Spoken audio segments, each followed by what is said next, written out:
Great. Thank you, everybody, for braving the metro shutdown and everything else that gets in your way on the way here. Welcome to the Hoover Institution, the Johnson Center, where we are very pleased to co-host this event today with the ABA Administrative Law Section, this event on the past, present, and future of regulatory reform. And to start things off, I'll briefly turn it over to my friend Jeff Rosen from the American Bar Association to welcome you all. Thanks. Thanks, Adam, and thanks for all you've done to enable this program. My name is Jeff Rosen. I'm currently the chair of the ABA section of Administrative Law and Regulatory Practice, and we are co-hosts of this program with the Hoover Institution. I'm very pleased to have the opportunity to do something jointly together, particularly on something like this that melds expertise of both historical knowledge, academic study, and practice, today's real-world practice, both for practicing lawyers and for people involved with Congress and legislation. We're also thrilled because it's such an all-star cast, and I applaud the organizers led by Adam who facilitated this, and Nick Perillo, who's moderating the first panel, Andrew Kloster as well. So I want to express my appreciation for that. But I also want to say just a word about the concept of the program, because the idea here is that debates about current issues of how to fix the regulatory system or make it work better are not new. And sometimes there's a tendency to think that we're reinventing the wheel or starting from scratch. And the concept is that there are debates, dialogues, discussions today that can be informed by an understanding of the past. And in this particular context, the Administrative Procedure Act was passed 70 years ago. The Hoover Commission was set up 6 or 7 years, I think it's 7 years, afterwards, when the statute was still new.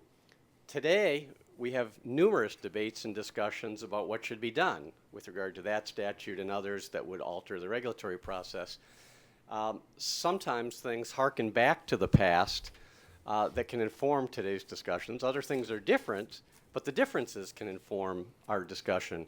And so the concept of the panels are to bring together the idea of what can we learn from experiences of the past to inform the discussions of today. And so we're very fortunate to have both two panels, a current regulator as a speaker and a keynote at the end from an important participant in the Congress. And I believe it's going to be a terrific program, so I don't want to delay it any further. I want to turn it over to the excellent panel and our moderator, Nick Perillo. Hi, everyone. Thanks very much, Jeff, and thank you to Adam for doing the lion's share of organizing this event.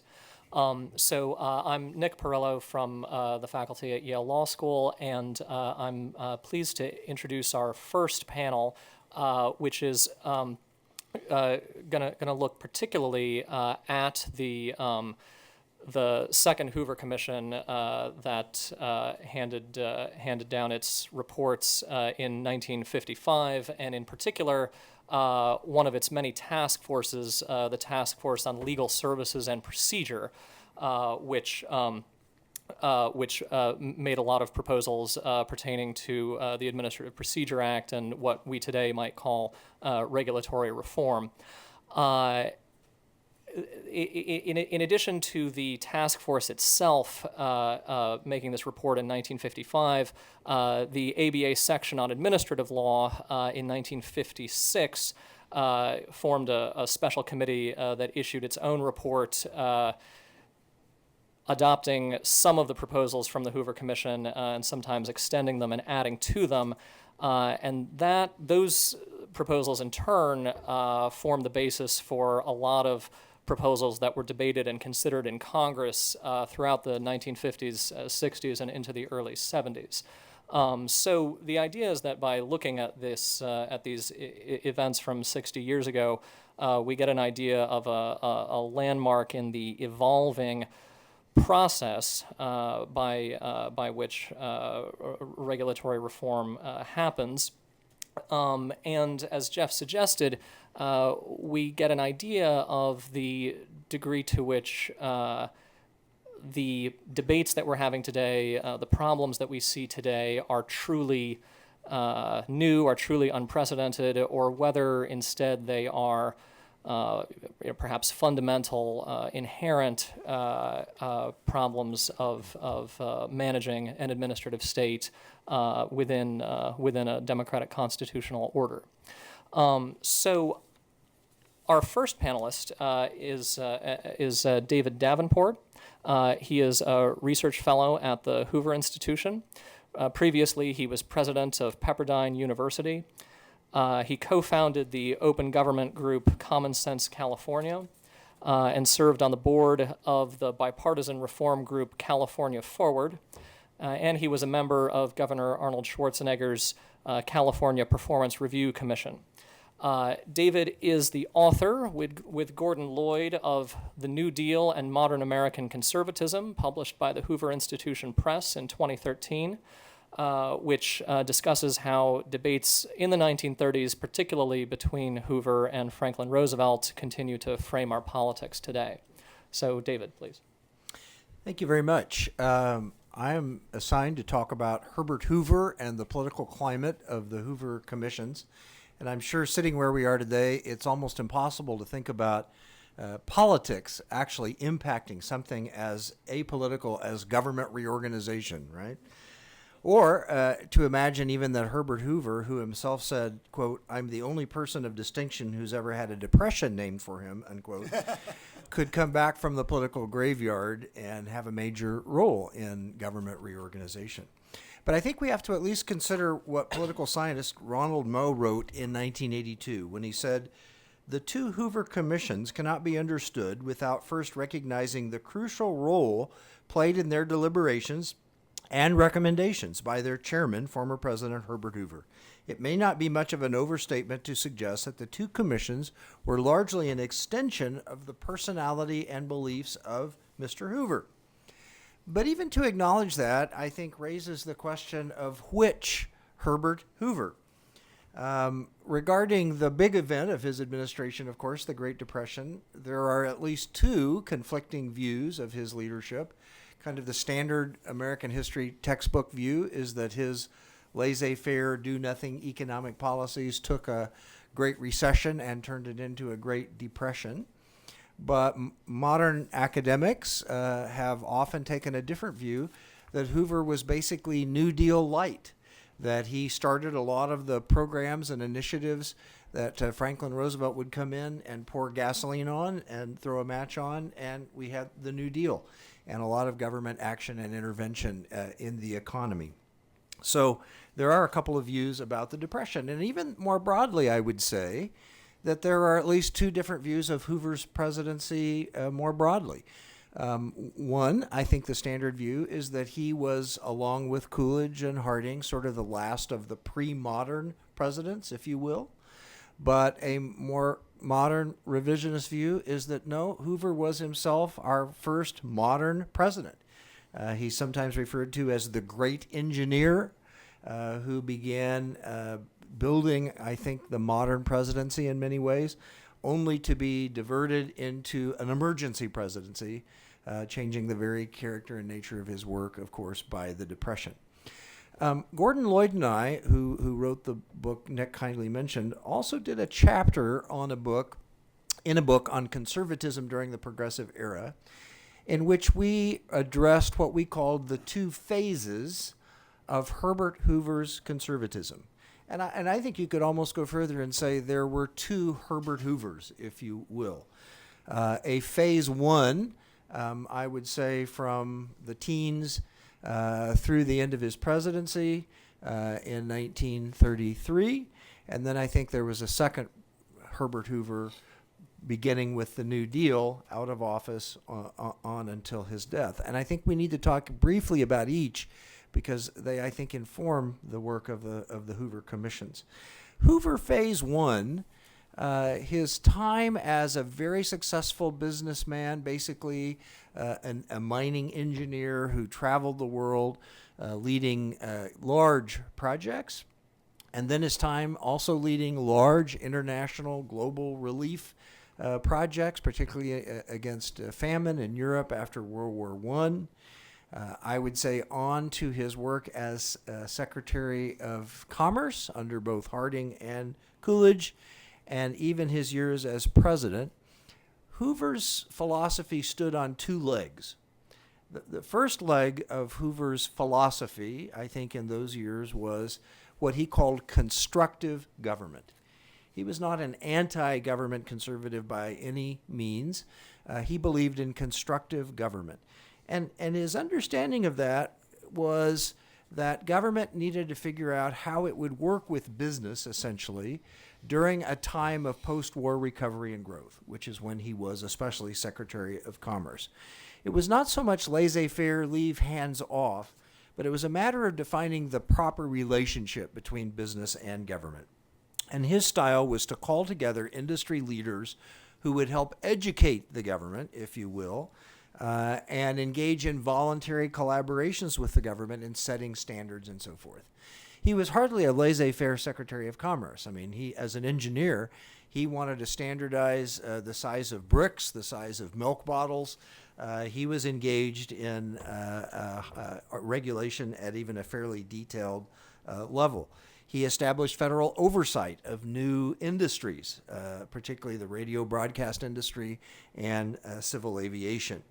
Not everyone liked his activism. Coolidge, his president, referred to him as Wonder Boy, which was a term of derision, because of all of his kind of seemingly frenetic activity as Secretary of Commerce. Every indication was that he planned to continue that way as president. In fact, he said government reforms were already 14 years overdue, which was kind of his rejection, I think, of the pre-modern presidents who preceded him. But as I said, he became then diverted into an emergency presidency. So constructive government was the first leg of Hoover's philosophy in phase one. Phase two, the second leg on which he stood was American individualism. In 1922, Hoover wrote what by all accounts is one of the great essays or statements about American individualism. And if constructive government was sort of the pragmatic side of Hoover, then American individualism was his philosophical side. And he didn't understand why America was getting ready through the New Deal to trade in American freedom and individualism for all of the other isms of Europe. Having worked there for many years, he said, why would we want to voluntarily move toward collectivism and totalitarianism as they have in Europe? So that was Hoover phase one. Hoover phase two was after the presidency until his death. And that, I think we would have to say, was a full-throated conservative crusade against the excesses of the New Deal. We might borrow a phrase applied elsewhere to say he was mugged by the reality of the New Deal, and I think became the leading spokesperson against the New Deal. George Nass has recently edited a book and published it that Hoover himself wrote called The Crusade Years. Gordon Lloyd and I are basically writing also about that period of time in our book. So that is Hoover phase two. And the question was, which Hoover was going to show up to lead the Hoover commissions? On one hand, the great reformer, the great engineer, the modernist executive, the wonder boy of constructive government, or was it going to be the arch-conservative, full-throated crusader against the New Deal? And initially the plan, I think, was to do both. That there should be, according to Hoover, both a trimming of the New Deal administrative state, and it should be run by a strong president with a clear chain of command. And indeed, the authorizing statute of the first Hoover Commission spoke of, quote, abolishing services, activities, and functions not necessary to the efficient conduct of government, unquote. So certainly there was room there, or at least Hoover and his allies thought so, to eliminate some of the functions of the federal government. And as a result of both the New Deal and World War II, they felt there was a lot that needed to be eliminated. On the other hand, their opponents said, no, the key word there is efficiency. And so it's fine to look at things that should be eliminated in the name of efficiency, but this is not a license for some kind of political or policy crusade to sort of remake the federal government. So as they went to work, Hoover, as I said, was really, I think, hoping to accomplish both a trimming back and a strengthening of the presidency. But by the time Harry Truman pulled off his shocking win in 1948 and the Democrats were in power, rather than Hoover's plan that he was preparing a reorganization for a Republican presidency that could really make a big difference, he began to read the tea leaves and move in a somewhat different direction. Partly, I think his need for sort of personal, reputational recovery, partly influenced by the Bureau of Budget, which he greatly needed their help in carrying out his plans. And James Webb, the director of the Bureau of Budget, was advocating strongly for moderate reforms that could be enacted rather than sort of strong political statements. Hoover moved back to his constructive government posture and worked primarily on strengthening the presidency and the managerial authorities of the department and agency heads. In fact, the commission, the first Hoover Commission, is largely read as a strengthening of the federal government, especially the presidency, not a diminishment of it. By the time of the second Hoover Commission under Eisenhower, Hoover thought, okay, this time I can get to what he called policy questions, which meant trimming back the New Deal apparatus. His philosophy, of course, was the federal government had grown too large and too interventionist, and this needed to be reversed. But he would be disappointed again because Eisenhower did not really have any appetite for that. So once again, he became the great engineer solving organizational problems divorced from the ideological problems he wished he could tackle about the New Deal. I should add here in my last minute that, of course, all of this Hoover New Deal politics were part of a larger political context for government reform. Woodrow Wilson had tried in his 1887 essay, The Study of Administration, to move the federal bureaucracy behind the Jacksonian politics and to make it a science of administration run by professional bureaucrats. By the time of the Hoover Commission, there had been regular government reorganizations, one by Roosevelt, two that have been mentioned, the Administrative Procedures and also Legislative Reorganization Act. So there was really a tug of war at this time as to whether the president or the Congress could really run the bureaucracy. It raises a lot of interesting questions for today. Like in Hoover's day, there are political constituencies that I think lay the context for regulatory reform.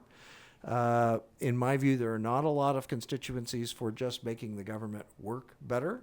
And I think a very intriguing question of this panel is, would there be bipartisan support to even do something like the Hoover Commissions today?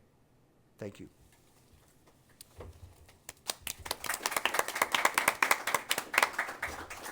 Thank you, David. So our next panelist is Joanna Greisinger, who is Associate Professor of Instruction at the Center for Legal Studies at Northwestern University. She is the author of The Unwieldy American State, Administrative Politics Since the New Deal, which was published by Cambridge University Press in 2012. Which is a leading monograph on the enactment of the Administrative Procedure Act in 1946 and on the relationship of politics and federal administration in the mid-20th century more broadly. She's currently writing about the relationship between administrative agencies and the civil rights movement and about the participation of progressive advocacy groups in agency decision-making. So, Joanna. Thank you. First, I want to thank the Hoover Institution for inviting me and for hosting this discussion. It's a pleasure to be here among fellow Hoover Commission enthusiasts, a small but proud band. I'm going to focus today on the administrative procedural reforms offered by the Second Hoover Commission. So the first Hoover Commission, which was convened right after the passage of the Administrative Procedures Act, had looked into the organization and accountability of agencies, especially the independent regulatory agencies, but had largely stayed away from more procedural matters. The Second Hoover Commission, by contrast, really delved into that question, forming a task force on legal services and procedure to revisit the compromises of the Administrative Procedure Act and to rethink the amount of discretion given to government administrators. There were also a number of proposals about government lawyers and the structuring of government legal services that I'm not going to go into here. The Task Force on Legal Services and Procedure was 14 men with extensive legal experience, many with ties to the American Bar Association. 6 attached to the task force were past or future presidents of the ABA, and 4 others were also active in the ABA. Several were judges. James Marsh Douglas, the former Chief Justice of the Missouri Supreme Court, was the task force chairman. Judge Harold Medina of the Second Circuit Court of Appeals and Judge Albert Parr-Tuttle of the Fifth Circuit were also members, and Arthur Vanderbilt, the Chief Justice of the New Jersey Supreme Court, and Associate Justice Robert Jackson served as consultants to the task force. Several of the members also had government experience. Ross Malone Jr., Herbert Watson Clark, and Carl McFarland had all worked at the Justice Department, and Judge Tuttle had been a former general counsel at Treasury. But fewer of the members had extensive experience at the regulatory agencies. James Landis, of course, with his work at the Federal Trade Commission, Securities and Exchange Commission, and the Civil Aeronautics Board, was a notable exception to that rule. After 10 months of research, during which the task force submitted questionnaires to the agencies, consulted with agency officials and practitioners, they sent their task force report to the commission in January 1955. Their recommendations seem to reflect the American Bar Association's traditionally conservative approach to the administrative process, which, since the New Deal, had framed the administrative state as lawless and sought to impose more lawyerly restraints on it. And the recommendations of the task force reflected many of these assumptions. First, the task force recommended shifting as much administrative work as possible to the federal courts, moving government functions out of the hands of administrators and bureaucrats and into the hands of judges. More particularly, they recommended moving as much as possible to an administrative court, a newly created administrative court that would have the jurisdiction of the existing tax court and the quasi-judicial authority of many of the regulatory agencies: the Interstate Commerce Commission, the Federal Trade Commission, the Federal Communications Commission, the Civil Aeronautics Board, the Federal Power Commission, the Federal Reserve, the Tariff Commission, and the Interior and Agriculture departments. And this echoed decades of similar proposals along these lines. The task force emphasized that this proposed shift was not a criticism, but rather a recognition that the governmental function has attained sufficient maturity and stability to warrant its future treatment in accordance with the more traditional concept of the separation of powers. And the idea was that the agencies had by now developed enough precedents that judges could now apply those rules developed by administrators. It did, of course, mean that judges, not bureaucrats, would be the ones applying these principles as new situations arose. So along with the administrative court proposal, the task force proposed to remake what was left in the agencies in the image of federal courts, arguing that the more closely that administrative procedures can be made to conform to judicial procedures, the greater the probability that justice will be attained in the administrative process. And so they sought to further judicialize formal hearings by creating more powerful hearing examiners and renaming them hearing commissioners, what we now call administrative law judges, but renaming them hearing commissioners to make that quasi-judicial status more clear. And further insulating these commissioners from agency control, and arguing that their authority should conform as closely as practicable to that of district court judges. Commissioners' initial decisions would thus bind the agency unless the agency on review determined that it was clear that the decision was clearly erroneous in view of the reliable, probative, and substantial evidence on the whole record. Whereas by contrast, the Administrative Procedure Act left it to the agency, left it to each agency to decide what weight to give the examiner's initial decision. While the task force recommended that the agency heads or the commissioners should still have a free hand regarding policy decisions, it was not clear at all where that line would be going forward. The task force also sought to expand the separation of functions for formal hearings established by the Administrative Procedure Act into areas of agency business where cooperation had been deemed more crucial by the drafters of that bill. So extending the separation of functions for formal adjudication into licensing, into rate making and rulemaking, into formal hearings, and even into the final decision of the agency as a whole. The task force also recommended more rigorous standards of judicial review for agency decisions that were already subject to review, and suggested expanding judicial review to those areas of agency decision-making largely exempt. As the task force argued, a plain, simple, and prompt judicial remedy should be available for every legal wrong because of agency action or failure to act. So contrary to the Administrative Procedure Act, where Congress did not add review where it was already precluded by an existing statute or where agency action was committed to agency discretion, the task force found that no sound reason exists for such exemptions. The task force wanted courts to be able to enjoin at any stage of an agency proceeding agency action in excess of constitutional or statutory authority, and they wanted the courts to be able to review whether or not the separation of functions had been present when a decision had been made. They also wanted the courts to police administrative delay, which the task force saw as an ongoing problem, proposing to give courts the authority to review any legal wrong resulting from a failure by an agency to act with reasonable dispatch. So the Hoover Commission itself, on receiving these recommendations, was hesitant to endorse such a significant revision of the Administrative Procedure Act. So they didn't recommend the attached elaborate code that the task force had submitted with its procedures. But the Hoover Commission did issue its own recommendations in a much, much shorter report. They recommended moving agency judicial functions to an administrative courts or to the courts wherever it may be done without harm to the regulatory process. They recommended separating functions within the agencies beyond what the APA required. They recommended increasingly judicialized hearings and more professional hearing examiners to be renamed commissioners, and recommended more judicial review of administrative decision-making, contrary to many of the statutory exemptions. But even these recommendations, which again were much less specific than what the task force had sent them, only 3 of the 12 commissioners affirmatively endorsed those proposals. 6, Hoover, Brownell, Fleming, Hollister, Kennedy, and Mitchell, joined in a brief statement indicating that while they supported the proposals to establish an administrative court and to replace hearing examiners with hearing commissioners, they did not support the remaining proposals given their possible consequences and possible increase in the expenditures of the government. Instead, recommended, noting the prominence of the task force members, recommended simply sending the code on to Congress for Congress to consider. Some commissioners were more scathing in their evaluation of the task force report, noting that many of these proposals would allow regulated parties to use the courts to essentially slow down or stop the administrative process as a whole. Joseph Kennedy noted that as chairman of the Securities and Exchange Commission, I didn't conceive of my job to be to accept the decisions of any hearing examiner or to review his work for major errors. His responsibility was to dig out the facts. It was my responsibility to use those facts in the manner in which I believe Congress wanted them used. Hollifield separately objected that the report was too legalistic and accused the task force, in its rush to separate the legislative, executive, and judicial functions of the agencies, of subverting Congress, which had combined the functions in the first place.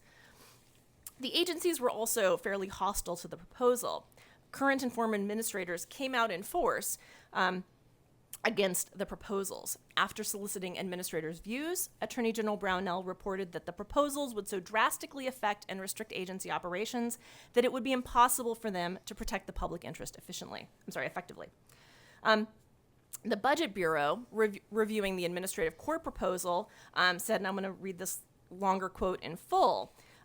So on the proposal to move so much authority to an administrative court, the Budget Bureau reflected, quote, "This is turning the clock back with a vengeance. This recommendation, 1, attacks the theory of specialization underlying the establishment of all regulatory commissions. 2, would mean the loss of capacity to program enforcement efforts through case selection. 3, would mean a serious loss of political responsibility. 4, is based on the false notion that the fields covered by these regulatory commissions have become so stabilized that the policies can be written into law in such rigid, specific terms that they can be enforced by the judiciary." And finally, and this is in all caps in the memo, all of this without citing a single specific wrong that these steps would correct. And many academic commentators were similarly hostile. Louis Jaffe reported that the task force so insists on the judicialization of the administrative process that it ends by refusing to recognize its existence. So 2 final points in my last half minute. That this criticism from within the commission, as well as from academics, from administrators, meant that implementing the task force recommendations was not at all a priority for the Hoover Commission PR efforts or for the Eisenhower administration, in part because the task force proposals ran seemingly so counter to the efficiency and economy proposals of the Second Hoover Commission as a whole, that these recommendations would have significantly enlarged administrative staffs to enable the separation, would have slowed down administrative decision-making, would have significantly burdened the federal courts. So it was very hard to argue for the Hoover Commission recommendations at the same time as these regulatory recommendations. And then finally, another reason that these efforts were so problematic going forward, that little traction was gained on these efforts to fully re-judicialize or fully judicialize the administrative state, was that by the 1950s and 1960s, it had become increasingly clear that the problem was less, at least the political problem as conceived was less about lawless agencies abusing their discretion and more about simply the slowness of administration, the indolence of administrators, and that many more people were criticizing sort of the backlogs in administrative agencies and how long it took to get anything accomplished in the administrative state, that a task force report setting out to add more processes along the way, to increase the number of opportunities to resort to the courts to slow things down, made it a political, sort of created a political problem for recommendations that sort of just simply weren't synced up, I would argue, with the way politicians and the way the public was increasingly talking about the administrative state. And that divergence made for significant problems in enforcement.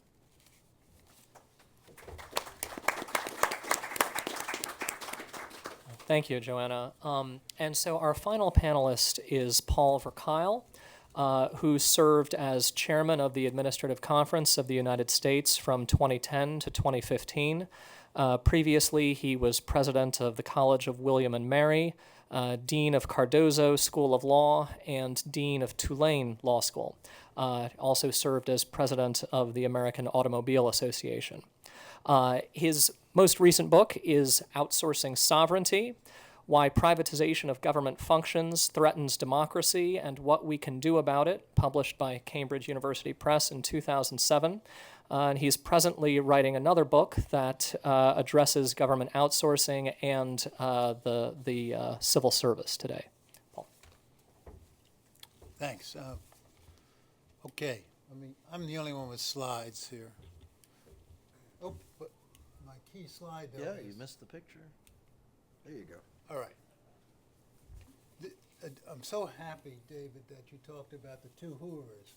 This is Hoover 1. I was in Las Vegas last week at a friend's birthday party, and I took a helicopter to see the Grand Canyon, but on the way, I shot in my little camera this picture of the Hoover Dam. It's an amazing shot, and it's an amazing thing. This is Hoover Dam. This is President Hoover as Secretary of Commerce arranging all this. Do you know how big this dam is? They told us that there's enough cement on this dam to build a road around the entire Earth. Okay, this is infrastructure. We're fighting over infrastructure. We can't pave the highways. And this Hoover could do this. So I'm going to leave that. That's my introduction to Hoover. So here's my thought about, and actually, Joanna, you've probably taken most of my information, but I'm going to talk about it. The Walter Logan bill is, my theme here is simply that the Hoover report is effectively returning to Walter Logan. You may know about Walter Logan. I won't go into detail except to say its purpose was a bill that Roosevelt objected to tremendously, to stymie the administrative process by formalizing all of its hearings and sending a lot to the court. Excuse me. And so it was using procedure to affect substance. At least that's what Roosevelt felt, and that's what his Attorney General, Robert Jackson, confirmed, who was on that commission. It's the old story. We're lawyers, so we all understand why you use procedure. You know, John Dingell used to say, you can have the substance, just give me the ability to write the rules. So anyway, Roosevelt vetoes the Walter Logan bill for this reason. And Jackson says, listen, you should wait till the publication of the 41 Attorney General report in any event, and that was his excuse. And of course, this report comes down. This was the famous report that Walter Gellhorn and Ken Davis were basically doing all the intellectual work. And it has a majority and a minority. The majority said, no, we don't need any procedural things because everything is different. Agencies can't be generalized. The minority said, listen, we need an APA. And the minority, after World War II, by 1947, prevailed. So that's how we got the APA. Now in the APA. Here's the Hoover report, and let's just look at some of its terms. Agency action not based on formal hearing, subject to trial de novo. No, Overton Park or maybe. Scope of review, get rid of Hearst. Hearst mixed questions, that's a little point, but 60, recommendation 60, enjoin agency action in excess of statutory constitutional authority. Get rid of Myers versus Bethlehem involving exhaustion of administrative remedies. So anyway, as was said, not only Jaffe, but Ralph Fuchs, who is a comparable figure to Jaffe and Gellhorn and Davis in those days, said, this is a super, he rejects it out of hand, that the court should do agency action. And he has that nice quote at the end, which is really what Jaffe said too about finding judicial procedures. In addition, Holyfield said it was too legalistic. He's a congressman, not a lawyer. So there it sat, and it didn't even generate a majority of the commission members in support. But you ask yourself, really, why did they come back to this? They had kind of won the day with the Administrative Procedure Act, not wholly, but much more than part of, and yet they wanted to come back three or 4 years later and do Walter Logan again. And why should this be? I think part of it is Carl McFarland, who is on both of these, if you know Carl McFarland, who did the ABA report, and actually he was my teacher of administrative law at Virginia a long time ago, was still actively pushing this stuff. And I must say, you can understand judges. My theory is, the hammer and the nail theory. If your hammer is judicial procedure, everything looks like a nail. It has to be stamped out if it isn't judicial procedure. It also is interesting speculating on what they would have thought had they realized that what was coming down the pike was Social Security disability hearings. The year after the report, 1956, those Congress provided for disability hearings. And as you well know that story, and they didn't have to deal with the issue of benefit agencies because the VA, which was in existence then, was not subject to judicial review. They never really worried about it. They did spend a little time on the veterans preference, but they never talked about VA disability. It didn't come up. but as we well know, the irony now is that they succeeded, without even thinking about it, in judicializing the Social Security disability process by creating ALJ hearings in that circumstance, not a regulatory circumstance, which of course itself has, as we all know, has created a rich series of studies. What is the difference? The word management due process never appears. Jerry Mishaw's work, which we all know, and which stems a lot of it from the Social Security disability work, that talks about, really, we go to manage cases. We can't just take them to court. Judicial formats don't really work. We need management formats. Ed Rubin, can we make the APA administrative? These are the ideas that now have come in later. They weren't really expressed very well during the Hoover Commission period. So lessons for today.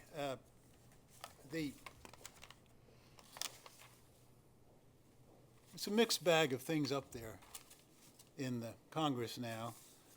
Many of you are working on them, so I'm spent a lot of time. There's a REINS Act, which flips the presumption in the Congressional Review Act to make rules only become effective after Congress acts. There's the RAA, which deals with formal rulemaking, which was a Hoover Commission idea. It was limited by the APA, but it was expanded. So if you believe in formal rulemaking, you want to stymie the administrative process, that's the way to do it.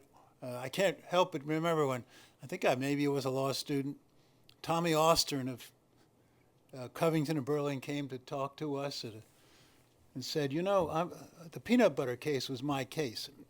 And I kept a rule out for 5 years on the amount of peanuts required for peanut. You remember that case? Required for peanut butter. He was very proud of that. And even at the time, I said, "My God, this is what lawyers do." There's the Scrub Act, which I think is a good idea. Independent retrospective review. I mean, we should have retrospective review of rules. I'm not sure it should be independent. The Smarter Regs Act requires agencies to be more proactive and to come up with a plan for review. We certainly at the administrative conference believe in reg review. Codify 12866. Pretty good idea. I learned today, though, that Howard Shalansky doesn't go for that necessarily for independence. Surprised me. But I think codifying 12866, Tozy, well, you would agree with that, wouldn't you? Most of us would agree with that. So there are some good things and bad things. The one I really like is this problem now with the SEC, ALJ decisions. There's litigation. And here's my thought. You're right to say that Joe Kennedy said, look, I hand this thing to the ALJ or to the hearing officer, and when I get it back, I do what I want. And that's really what the APA provides for. But I think if it's a formal adjudication, maybe we should have some deference by the commissioners to the ALJ's decision. Something I haven't fully worked out, but why not have a deference that isn't so different from what it looks like when the Court of Appeals deals with the district court? Maybe we should give a little more deference, which might level the playing field and reduce the incentive for the SEC to go to before their ALJs rather than to go to court, which seems to be the issue. Now, that does raise the problem of, is an ALJ a officer of the United States, which we'd have to get into, and certainly he would be in that case, or she would be. But so what? We got to deal with that anyway. My problem is I don't want this to apply to ALJs who are in Social Security, because the last thing we need is final decisions or deference when policy decisions are made in Social Security for millions of cases where you have to control the outcome. So you'd have to refine the context. It would have to be a regulatory context where there's a formal hearing, which there is not in the ALJ SSA situation. Okay, so the other thought is, long ago at the administrative conference, I was, as a consultant, came up with the idea that we ought to reallocate ALJs and put them where they really are needed. When the issues at stake are of high importance, which I think Hoover Commission supports. So I would take all the ALJs and put them into immigration, for example, where cases are vital, life and death maybe. I might shift it around. We once tried to work up a topology of the importance of the decision to the individual and the quality of the independence of the decision maker. One more step. All of this leads me in my last minute to say, hey, we need to talk about this in a more formal way. What about a new Hoover Commission? There's enough floating around out there. We've been debating these things. This was 1955. 60 years later, maybe we should come back and look at it systematically again. Thank you.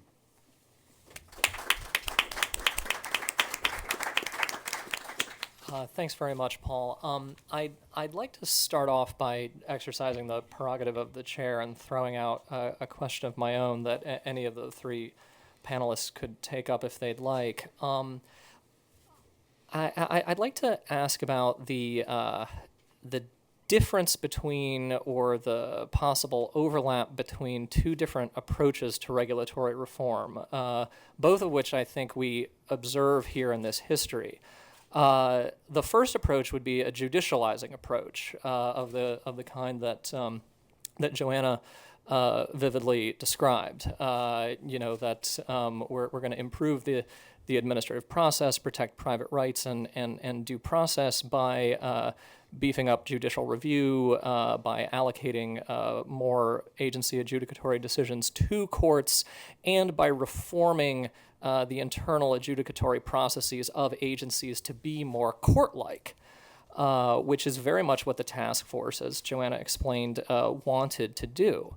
But then a second approach to regulatory reform would be the presidentialist approach, the managerial approach. This is the approach that would be consistent with the first type of Hoover, who, as David explained, was maybe just due to political circumstance, the dominant version of Hoover on the first and second commissions. Someone who believed in the centralization of agencies, and moreover the centralization of agencies under the president and under the White House for the sake of greater uniformity and political responsibility. In describing that kind of managerialism in the regulatory state, it's hard for me not to think of Ronald Reagan. The idea of the managerial presidency of the 1980s increasing the political accountability of regulatory agencies by bringing them more under the purview of the White House. You can see there's possibly quite a tension between these two approaches to regulatory reform. I think as evidenced by the fact that the most of the Second Hoover Commission, the actual commissioners, didn't like the proposals of the task force. They viewed judicialization as going against the kind of centralization, the kind of managerialism and political responsibility that they thought was a good idea. And I suppose in the history of American conservatism as it relates to the regulatory state, you can see these two approaches waxing and waning at different times. I take it Reagan is more the presidentialist managerial approach, whereas the conservatives on the ABA, say from the 1930s through the 50s, are the more judicializing approach. So I just invite any reflections on that from any of the panelists, and then we'll go to our audience. I would say one thing. Is that all right? Yeah, or you go were ahead. going to say something? No, go ahead. The Hoover report was mostly about adjudication. And today we're talking mostly rulemaking. So I do think the Reagan approach on management is exactly right for rulemaking, because after all, it is the president who wants this final say, and that's what led to regulatory review in the first place. So as long as you make that dichotomy, rulemaking versus adjudication, I have no problem. The one point about adjudication, however, I'm in favor of management solutions for adjudication when it's mass justice kind of disability hearings. But the pushback always is from the left, and I had this debate with Charles Reich years ago when he created the new property. You remember the new property? Once you create a right in a benefit, a government benefit, then he said, listen, that's not enough. I want the procedures that come with it. So he wanted, ALJs. He was happy with that. Whereas it seems to me I don't go along that far. I'd like to separate those. I would just say I think there's no way to have that discussion as to who's going to be, which approach is better, that is separate from what you think the outcomes are going to be. That if you think the president is going to be more amenable to your political goals, one is going to advocate for a presidential management solution. If one is hoping to slow down the administrative process in some form, simply adding more layers of review, regardless of what you think the courts are going to do, but also moving the decision to a forum that is not committed to the agency task by definition, that is going to have different consequences. It's like how some people will say nobody actually cares about federalism as a theory. We care about it as a way of shifting decision making. I think a lot of that is true here as well. That there are advantages and disadvantages to who will regulate the regulators, who's going to watch the bureaucrats, but it it is often, of course, profoundly influenced by who you want, who politically you think is going to lead to the more amenable decisions. I share Joanna's view that it's an outcomes-based world, unfortunately, at this point. And so Republicans are for federalism when they're out of office. When they're in office, they think, well, federal power is the way to go. Democrats attack President Bush's abuse of executive authority until they get a president, and then he finds new ways to increase executive authority. So these are not questions in the abstract. They are very political, they're very power-based, they're very outcomes-based. So let's go to our audience. I'll call on people. I apologize, I will not know the names of many of you. Yes, sir, in the back. Hi. So maybe If you'd please say your name before you ask your question. sure. Thank you. Andrew Kloster. I'm with the Heritage Foundation. And maybe just to push back, actually, because it seems like there was agreement. Oh, this is all just results oriented. But I have a question, which is one of the things that Professor Perillo said at the beginning is that the big picture here is administrative. Proper structure of administration of administrative law in a democratic society. And so I guess my question is, one, is there a legitimacy valence to these two approaches? And number two, and some of this came out with, maybe these ALJs are now constitutional officers if you structure things differently or need to have some sort of constitutional process to get to be appointed. Is there additional constitutional valence to these two approaches as well? So number one, the legitimacy and the public justification for the administrative state. And then number two, are there legal implications towards focusing more on one or the other? Any of you are welcome to field that if you'd like. Go ahead. Let's see. I would just say in terms of how legalistic these agencies should be, it depends a lot on what they were set up to do. And so a lot of the discussions throughout the 20th century, particularly, Brownlow, Hoover commissions, et cetera, have been, how do we solve the problem of the agencies generally? And a lot of the agency pushback is there's no way to establish these sort of uniform standards across agencies given how completely variable their tasks are.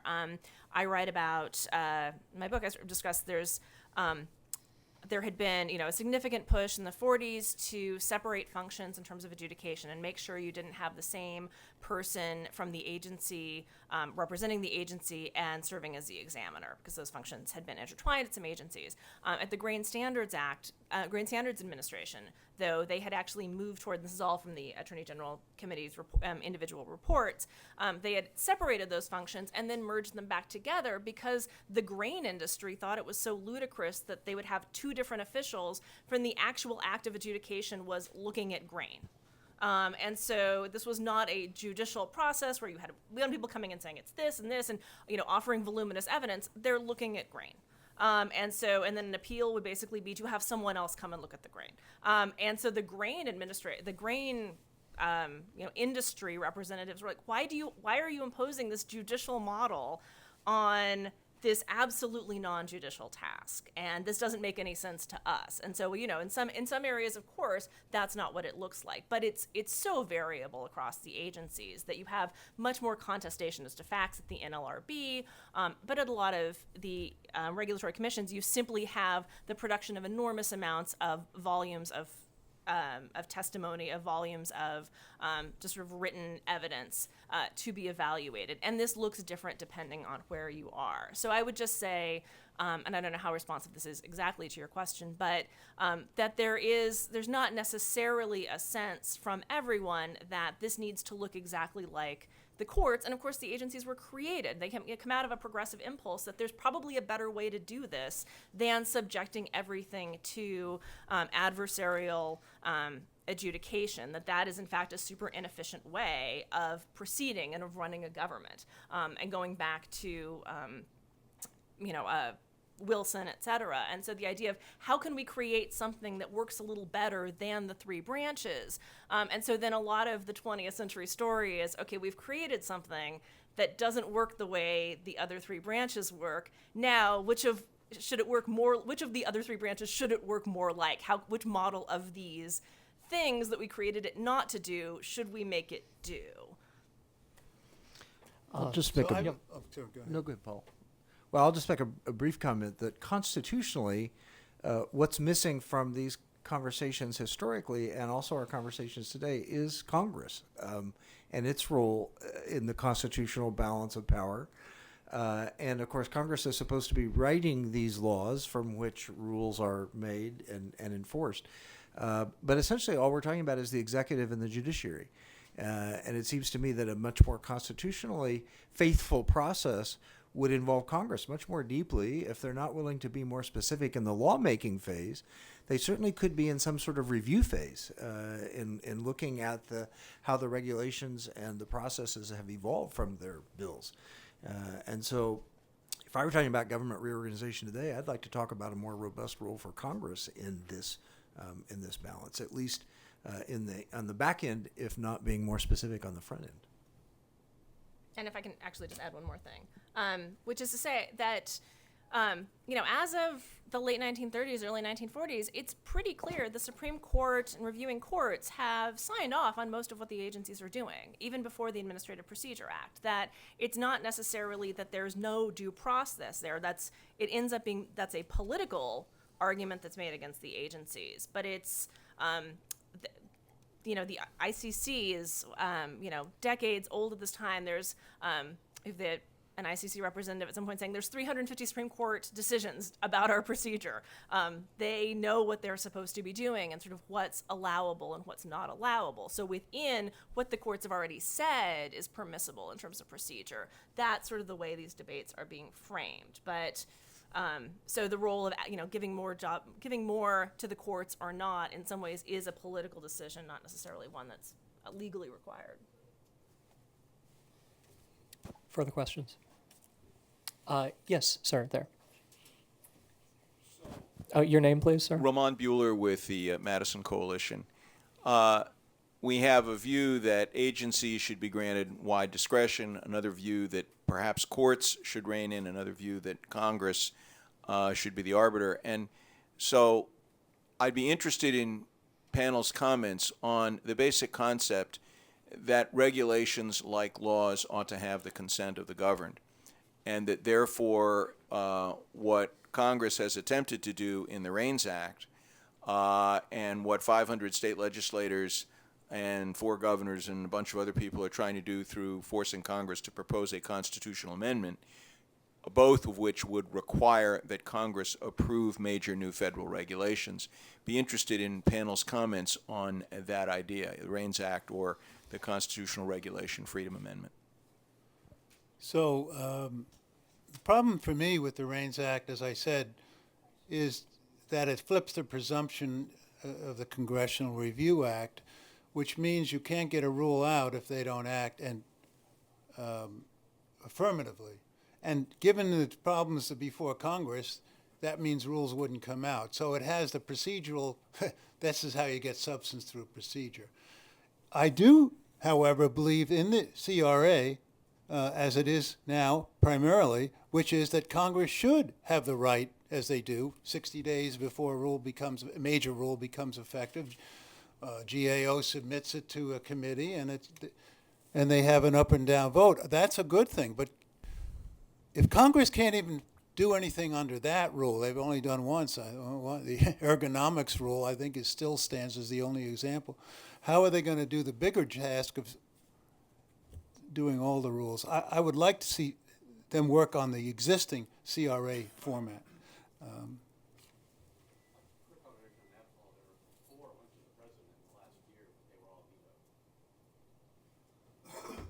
I'm sorry. Could you say that again, Jeff? Yeah. I'm Jeff Rosen, chair of the ABA Ad Law section. I was just observing that there were actually 4 Congressional Review Act resolutions that did pass the Congress in the last year, but the president vetoed all 4 of them. There you go. That's the way the Constitution works. But it's a good thing that they got 4 up there.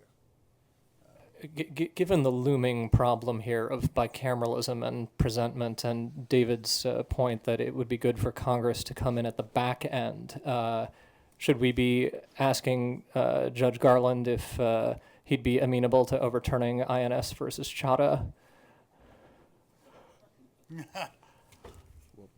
Apparently, we're not going to hear from Judge Garland. Right. From what I don't think he's responding these days. But that is a very interesting problem. I don't know how you would feel. The Chadha decision, of course, limits the one-house veto. It limits Congress's flexibility, and maybe for no good reason. And if you read Justice White's dissent, it's pretty impressive that no Supreme Court decision has ever overturned more laws than the Chadha decision. Further questions from the group? Yes, sir. Hudson Institute. I have, am I heard? I have what will seem like a silly little question for Professor Greisinger. The Grain Commission program, where all the grain people wanted it to be informal, they didn't want all this legal crap trap. That was a cartel enforcement program, wasn't it? That's a good question. I don't know as much about the details of how the Grain Standards Administration actually worked. But well, I can certainly imagine that if the government is setting uniform standards for everybody to sell grain, that the grain people would not want any private rights, because you break a cartel by letting some small producers actually work their way around the uniform rules. So it wouldn't, I mean, when we talk about good government management, sometimes it's worthwhile to pause and think about what we're managing for.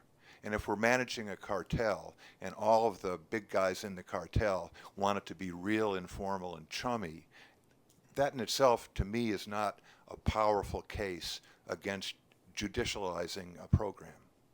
So then the question is, to whom would the advantages of a more judicialized system have looked in terms of who would have actually been coming in to say, no, it's not number 2 grain, it's number 3 grain? I disagree. From what I've read, from what the Attorney General's Committee's monograph from 1940, their study of that administration, again, suggested that a lot of what was doing was classifying grain. And it's harder to get from that a sense of what the actual political fights were within that particular administration. Gotcha. But that partly, too, that this is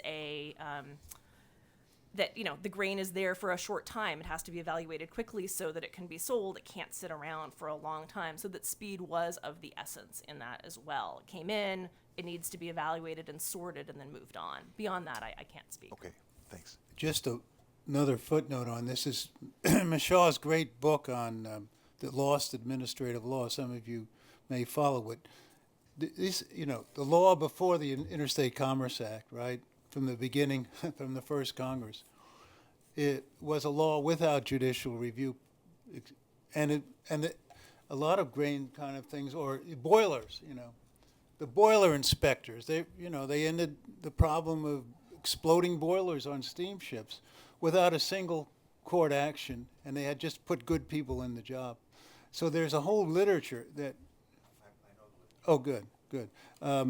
The other point is that there's also the antitrust laws, which may be where you're going with the cartel problem. Munn versus Illinois was in effect it was a cartel. That was the grain elevators getting together and fixing prices. But then you've got the problem of Parker versus Brown and the federalism immunity, which means even the antitrust may not work. But that's another avenue. Jim Tozy in the back. If you're going to operate in the space between the president and the courts, you have to read something called the APA. And I read that act, and on my first reading, it was really so shocking because it appeared to me it gave an undue emphasis or deference to the agencies. And it was explained to me by a lot of law professors that, really, this is the Holy Grail. This, Jim, did nothing else other than codify the best practices in the legal profession. And I said, gee, naivety, I said, that made sense, that's how things. Then I start thinking, when was the last time in Washington that I saw a law pass solely to make government work better? So I looked behind that, and I found there was 3 professors that don't use their names, and they mixed them together as a fictitious name. And they wrote a series of articles about the APA. And they said, nah, Tozy, this thing wasn't just to codify and make the system better. The whole purpose of the APA was to protect the Roosevelt New Deal program so they couldn't be changed. So I'm just wondering if your scholars on the APA, whether you share the views of this group of authors. They wrote a series of papers on this. They said, this is all malarkey, man. It was all to protect Roosevelt's program. So I'd be interested to see your views on that.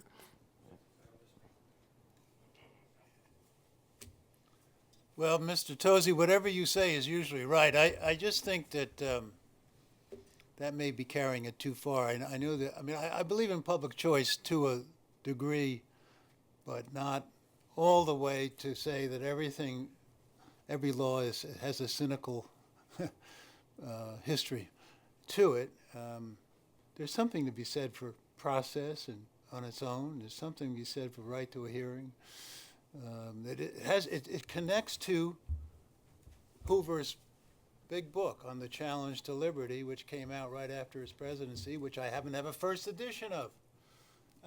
Signed, I believe. Signed. So, yeah, I think there's a process issue that's valid. Sometimes process is, pejorative but a lot of it is right.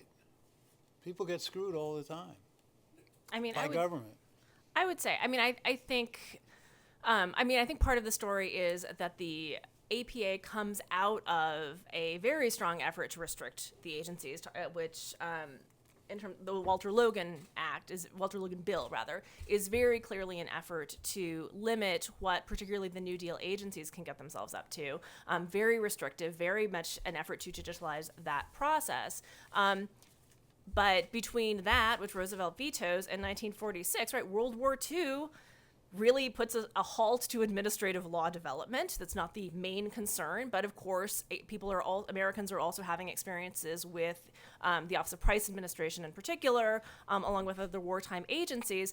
By the time we get to administrative procedural reform in 1945, 1946, when the APA is actually passed, the political environment has simply changed. So on the one hand, it reflects this significant concern about lawless New Deal agencies. On the other hand, it reflects the Attorney General's Committee on Administrative Procedure reports that indicate that, in fact, there's a whole lot more proceduralism in the administrative state than its most severe critics had suggested, not least because of tremendous amounts of litigation throughout the 1930s about the way that the agencies were operating. And so that by 1946, you have sort of a mishmash of all of these influences coming in. So I don't think it's all one or the other, but I do think that it is, I'm not going to say a statement of best practices of lawyers. I would say a statement of best practices of agencies to a significant degree.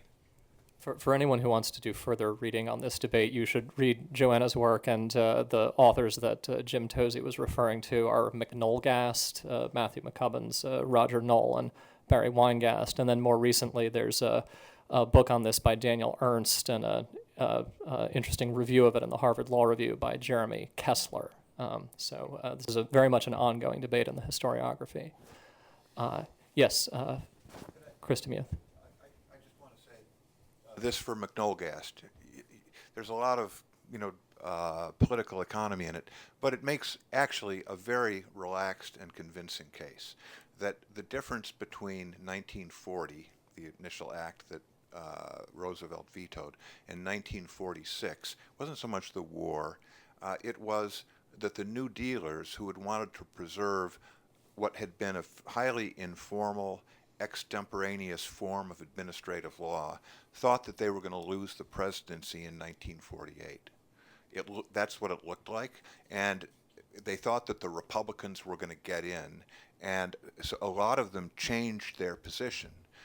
Parts of the act are not that, especially in adjudication, they're not radically different. They're somewhat different than the 1940 bill, but it was essentially they wanted to codify it to some extent. Now they miscalculated about the election, but you could see a lot of the New Deal's champions in the House and the Senate changed position as a change of administration comes along. Now, I don't think that that's a good or a bad thing. It's kind of normal politics, but it was the circumstance in which what had been highly extemporaneous lawmaking came to be codified to a certain degree, and it's normal politics. It's not some high, strange economic theory.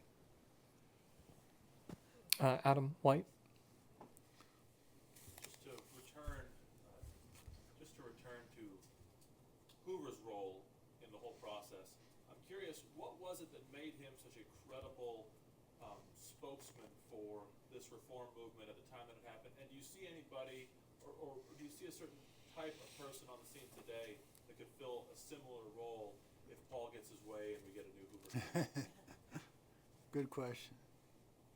David? Well, Hoover was thought of as the great engineer. He was thought of as both a department secretary and a president who thought a good deal about the administrative process. I mean, could George W. Bush do this? Probably not. I mean, his strengths were in other areas, but he was not somebody who came in to, establish a certain kind of bureaucratic style and process. So I think Hoover was known for that sort of thing, for his constructive government. He's still thought of as probably the best Secretary of Commerce that we've ever had. And as I said, his presidency was beginning to move along similar lines until he obviously was diverted. Do we have somebody similar today? I would guess not at the former presidential level. And it would be hard to have, I think, just a president do that as a sole chair.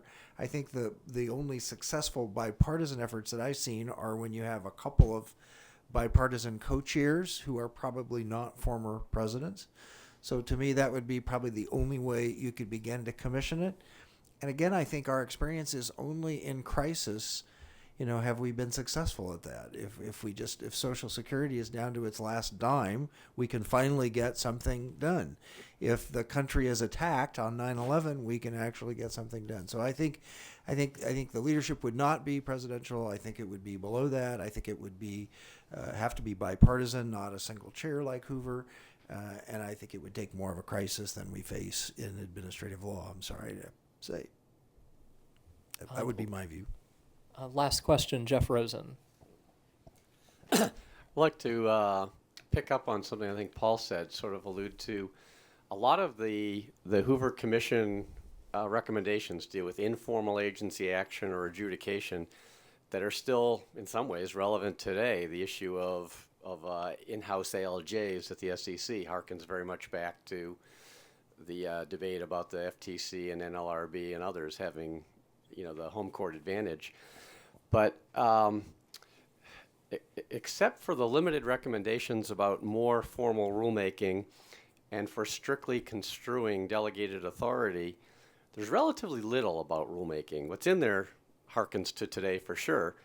But I wondered if perhaps Professor Greisinger or others had comments on why in 1955 that was so. Why there was so little about rulemaking? Yeah.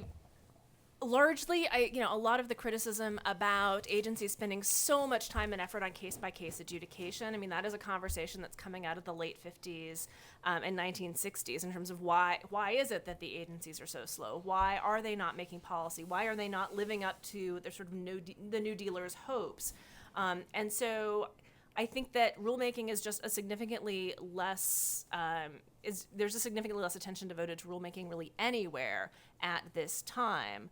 And those conversations are sort of coming in the 1950s. You do see, rereading the report, rereading my notes in the task force report, there are some inklings in there about delay, about having the courts police delay, about this, but that's just that the glimmers of what's going to become the new mid-century critique, the capture critique, combined with the sort of sloth and indolence critique of the administrative state. And one solution to that is rulemaking. But I think you don't have the sense that's not where property rights are being adjudicated, right? So if you want to protect your property rights, rulemaking is not the main concern. The people who are commenting are the same people for whom the rules are being made. It's the 60s, the 70s, where all of a sudden you get increasingly people outside the agency, people who are not comfortable in an administrative law conversation, realizing how much power is in these agencies and how much it would be to their benefit to engage in the rulemaking, to use the benefits of notice and comment rulemaking. But I think the people who want the rights to protest in the courts through adjudication are the ones who are being heard in rulemaking as well. So there's also sort of less conflict there, I would say. But you have to add also the Supreme Court's role in 1970s when it freed up formal rulemaking, in the FDA cases and the other cases, on the record requirement, reading it narrowly, so that you had a rebirth of informal rulemaking, which was already in this APA, but I don't think there was a lot of it going on informally in the 50s. But then in the 70s, this is what burst forward. You could now use the 553C, and you didn't have to go through all these hearings, and you got rid of peanut butter type situations. Thanks very much to our panel.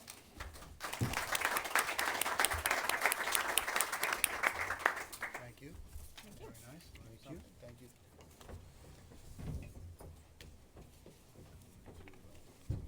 Thank you, Mr. Thank you, Manager. Nicely done. Hey, do you have a copy of your book with you? I do not. Whose is this? This is Adam White's. I'm going to see if I can. Well, if people will keep their seats, we'll move right on to the next portion, which is remarks from Commissioner Ohlhausen.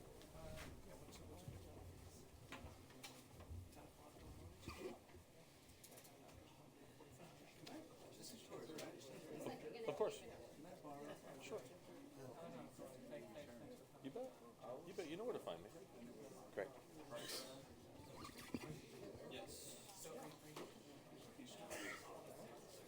I think we're going to get started. That's okay. Great. Well, thank you, everybody. If you'll take your, thank you, everybody. If you can take your seats, we'll move on to the next portion of our program. And it's a real pleasure of mine to get to introduce our next speaker, FTC Commissioner Maureen Ohlhausen. She was sworn in as a commissioner of the FTC in April 4th, 2012. She previously served at the commission for over a decade, most recently as the director of the Office of Policy Planning, where she led the FTC's Internet Access Task Force. She was also an attorney advisor for former FTC Commissioner Orson Swindle and worked in the FTC General Counsel's office. And throughout her time, and now especially as a commissioner, I know Commissioner Ohlhausen is focused not just on the substance of policy, but also on the broader structural and constitutional considerations that surround modern regulation. And so it's a real pleasure to have her. I'll just add, in addition to her service at the Commission, she's been a partner in private practice focusing on FTC issues, including competition law, privacy, and technology policy.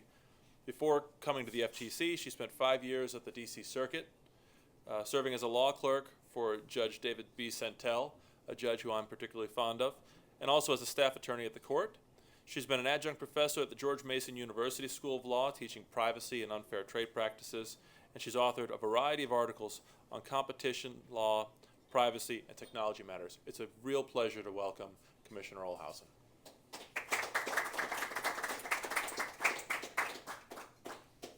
Well, thank you so much, Adam. I'm delighted to be here.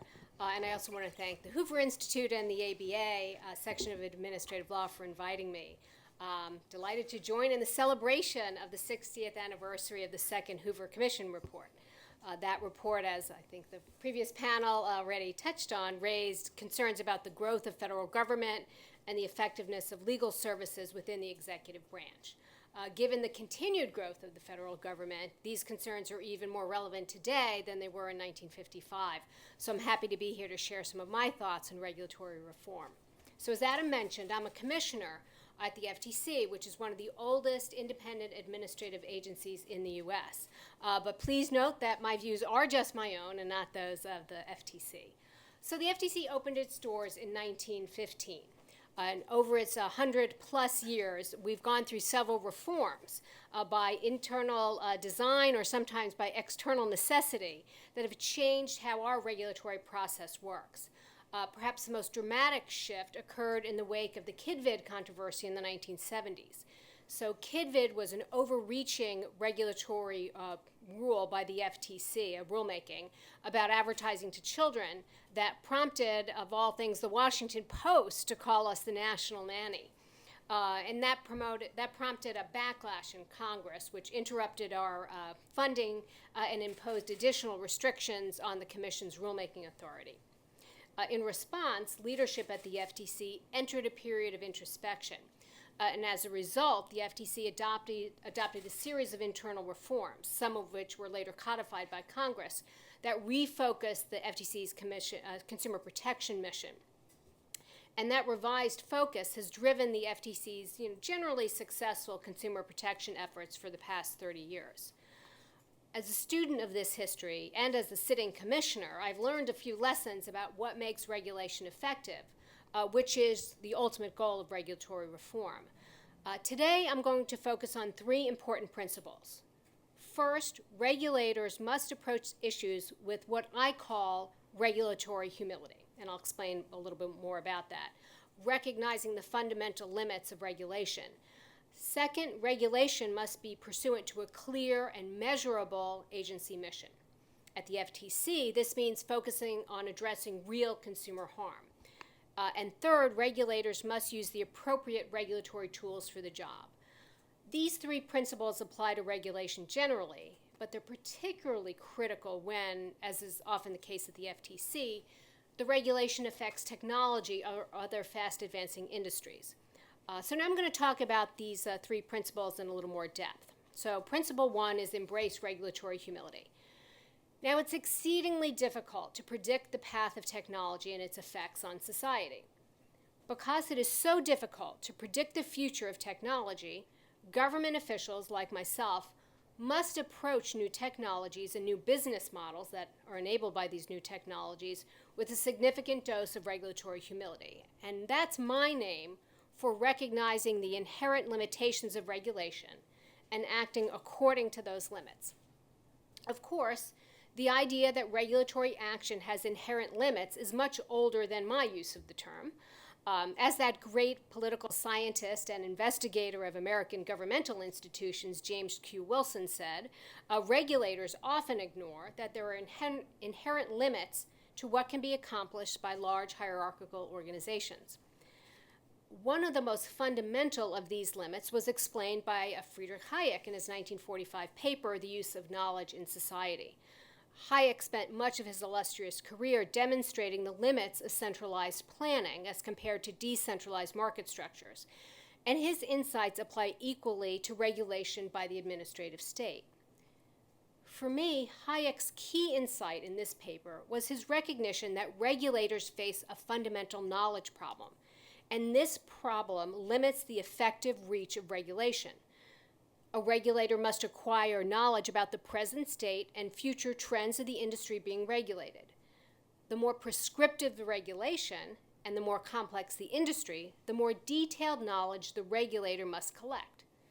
But, Hayek argues, regulators simply cannot gather all the information relevant to every problem.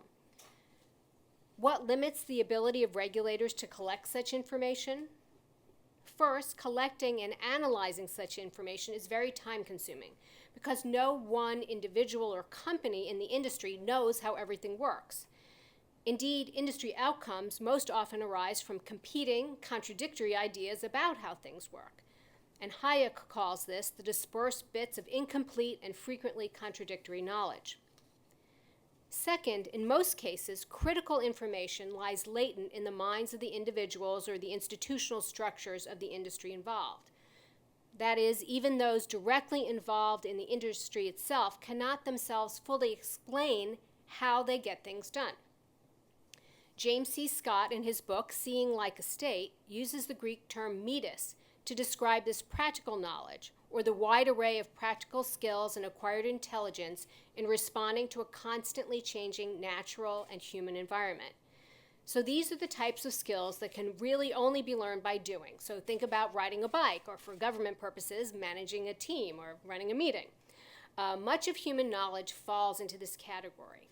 And Scott argues quite convincingly that formal organizations, including government agencies, fail to recognize and capture such knowledge. In short, regulation cannot effectively capture this kind of practical knowledge. A third aspect of the knowledge problem is that even when a regulator manages to collect it, information quickly becomes out of date as a regulated industry continues to evolve. Obsolete data is a particular concern for regulators of fast-changing technological fields. So this knowledge problem means that centralized decision makers cannot make full use of all available knowledge about a situation. Therefore, in many cases, they offer a worse solution than a distributed decision maker. Perhaps the major mistake that regulators make when faced with the knowledge problem is what I've called the Procrustean problem with prescriptive regulation. So in Greek mythology, Procrustes was a rogue blacksmith, a son of the sea god Poseidon, who offered weary travelers a bed for the night. He even built an iron bed especially for his guests. But there was a catch. If the visitor was too small for the bed, Procrustes would forcibly stretch the guest's limbs until they fit. If the visitor was too big for the bed, Procrustes would amputate limbs as necessary. Eventually, Procrustes met his demise at the hand of the Greek hero Theseus, who fit Procrustes to his own bed by cutting off his head.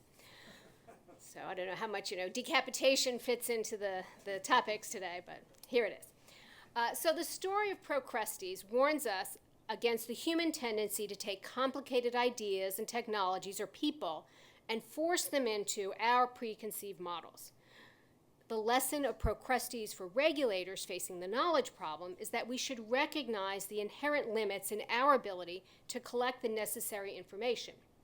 Given those limits, we ought to resist the urge to simplify, make every effort to tolerate complexity, and develop institutions that are robust in the face of complex and rapidly changing phenomena.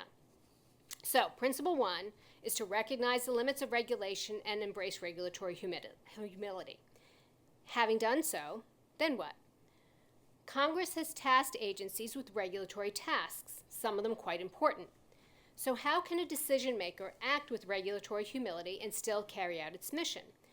My next two principles address this practical problem. So principle two, and a key way to practice regulatory humility, is to focus on identifying and addressing real consumer harm.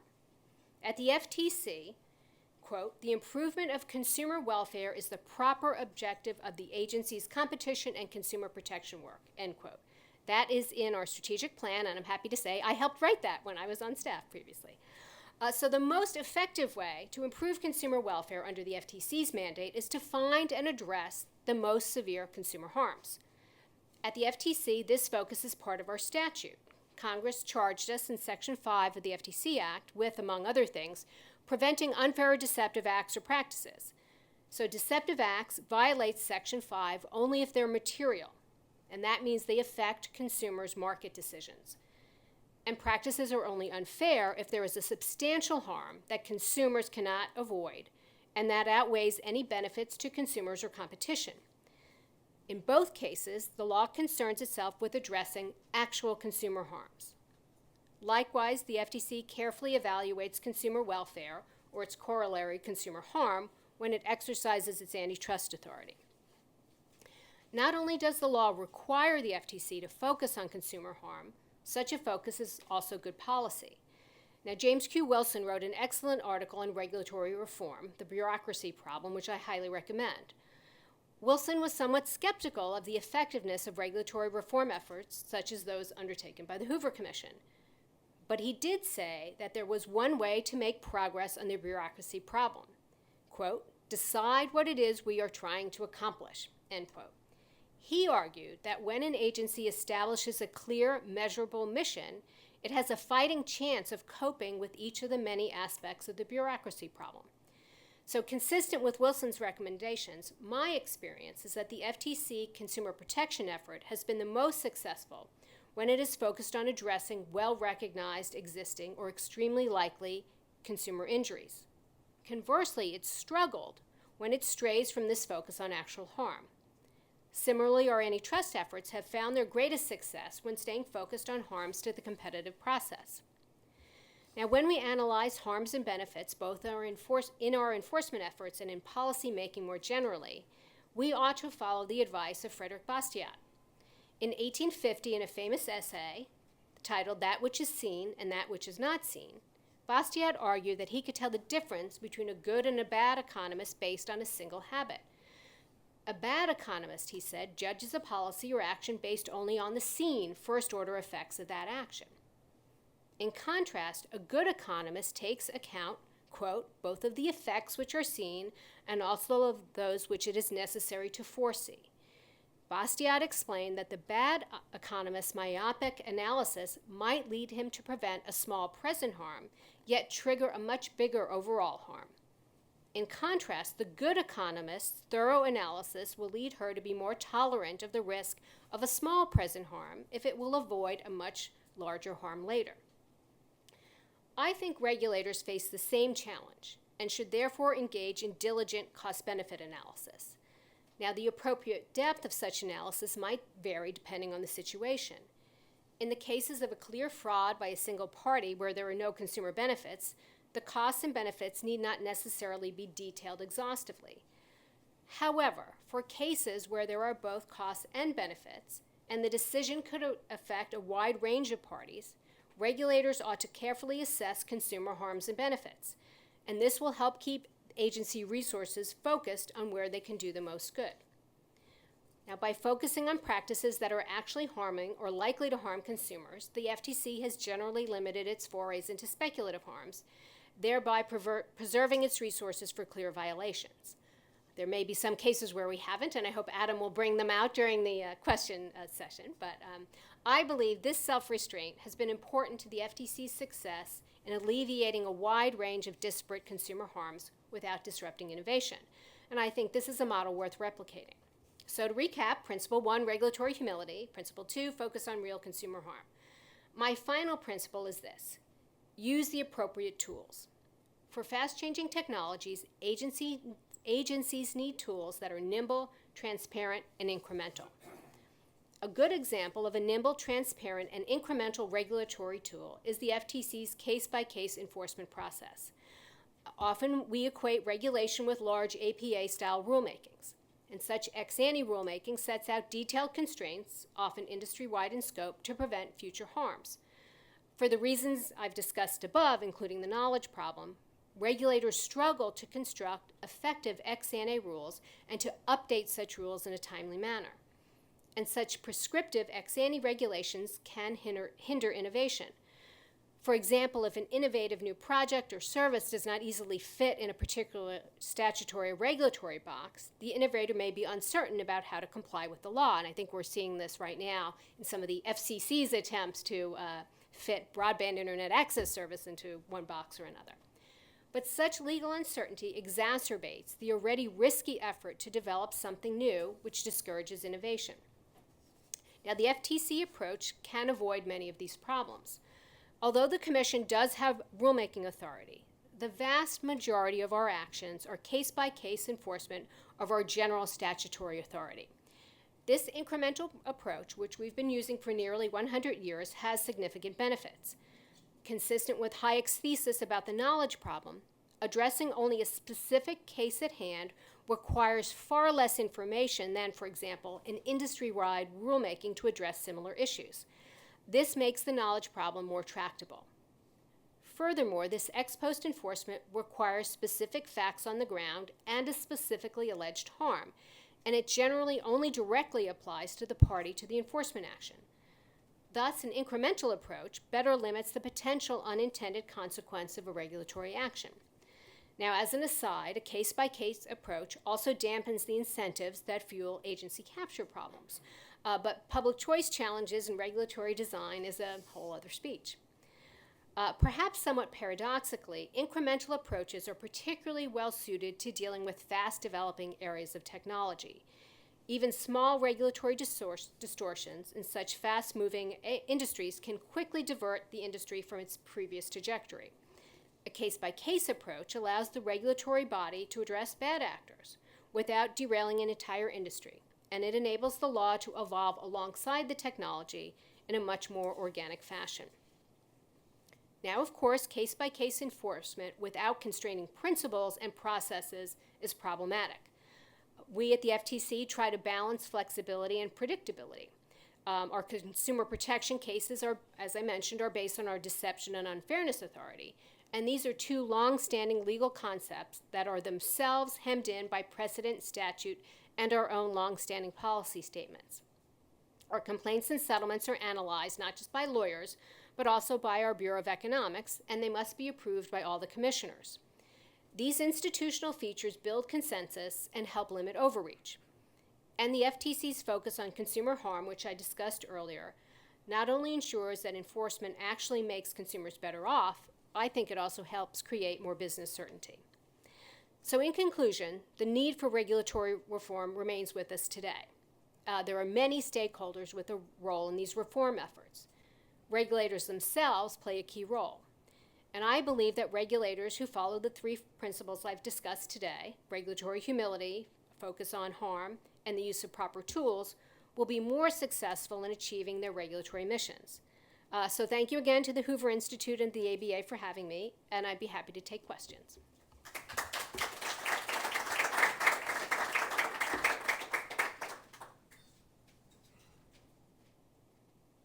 If I could take the first question and actually cheat and ask two questions. In our discussion of the Hoover Commissions, we focused on that the questions raised by adjudication within an agency, how best it can be structured, which things should be farmed out to courts, or how agencies might separate their adjudicatory functions from their other functions. As a commissioner, how do you approach these questions, both in individual cases and also sort of thinking about the structure of the commission in general? And then I'd also be interested in hearing more, as you alluded, we were talking before about the idea of real harm, real consumer harm, as distinguished from other issues that you think are lower on the priority scale for the commission to pursue. So taking your first question, so that's always an issue for the FTC. How do we proceed? We have enforcement authority. Should we proceed administratively? So we have our ALJ and then that gets appealed up to the commission, or should we bring it directly in federal court? Is law enforcement really the right approach, or should we have an entire Bureau of Economics with a number of PhD economists? Should we be doing a study? Should we be doing a workshop? Do we really know if there's a problem? How do we find out if there's a problem? Are we the right actor to take steps, even if there is a problem? So one of the issues that you might find particularly interesting, that I find interesting, is why do we have the FTC with an ALJ, with an administrative adjudication function, compared to, particularly on the antitrust side, compared to the Department of Justice, which brings all of its actions directly into federal court? And one of the reasons the FTC was created was to be an expert body that would help develop antitrust law going forward, to kind of clarify the murky areas of antitrust law. And I've been a proponent of taking difficult antitrust issues through our administrative process as a way to clarify the law. It ultimately gets appealed up to a federal court, and we've actually been rather successful doing this. So in the past, I think it's 25 years, the FTC has been the only federal agency before the U.S. Supreme Court as a party. All those grew out of administrative, or most of them grew out of administrative litigation, not all of them. And we've been successful in 6 out of 7 of those cases. The state action doctrine is one where we were particularly able to get some clarity before the Supreme Court through 2 cases. So that's a question, right? Administrative litigation, it has some downsides. There have been complaints that the FTC, you get the home team advantage, right? The complaint counsel always wins before the agency. I've actually done a study of that. I have some data that I'll be coming out with this summer. And it's two interesting insights from that. One, it's not true that complaint counsel always wins. The other thing, but it has more recently won more frequently.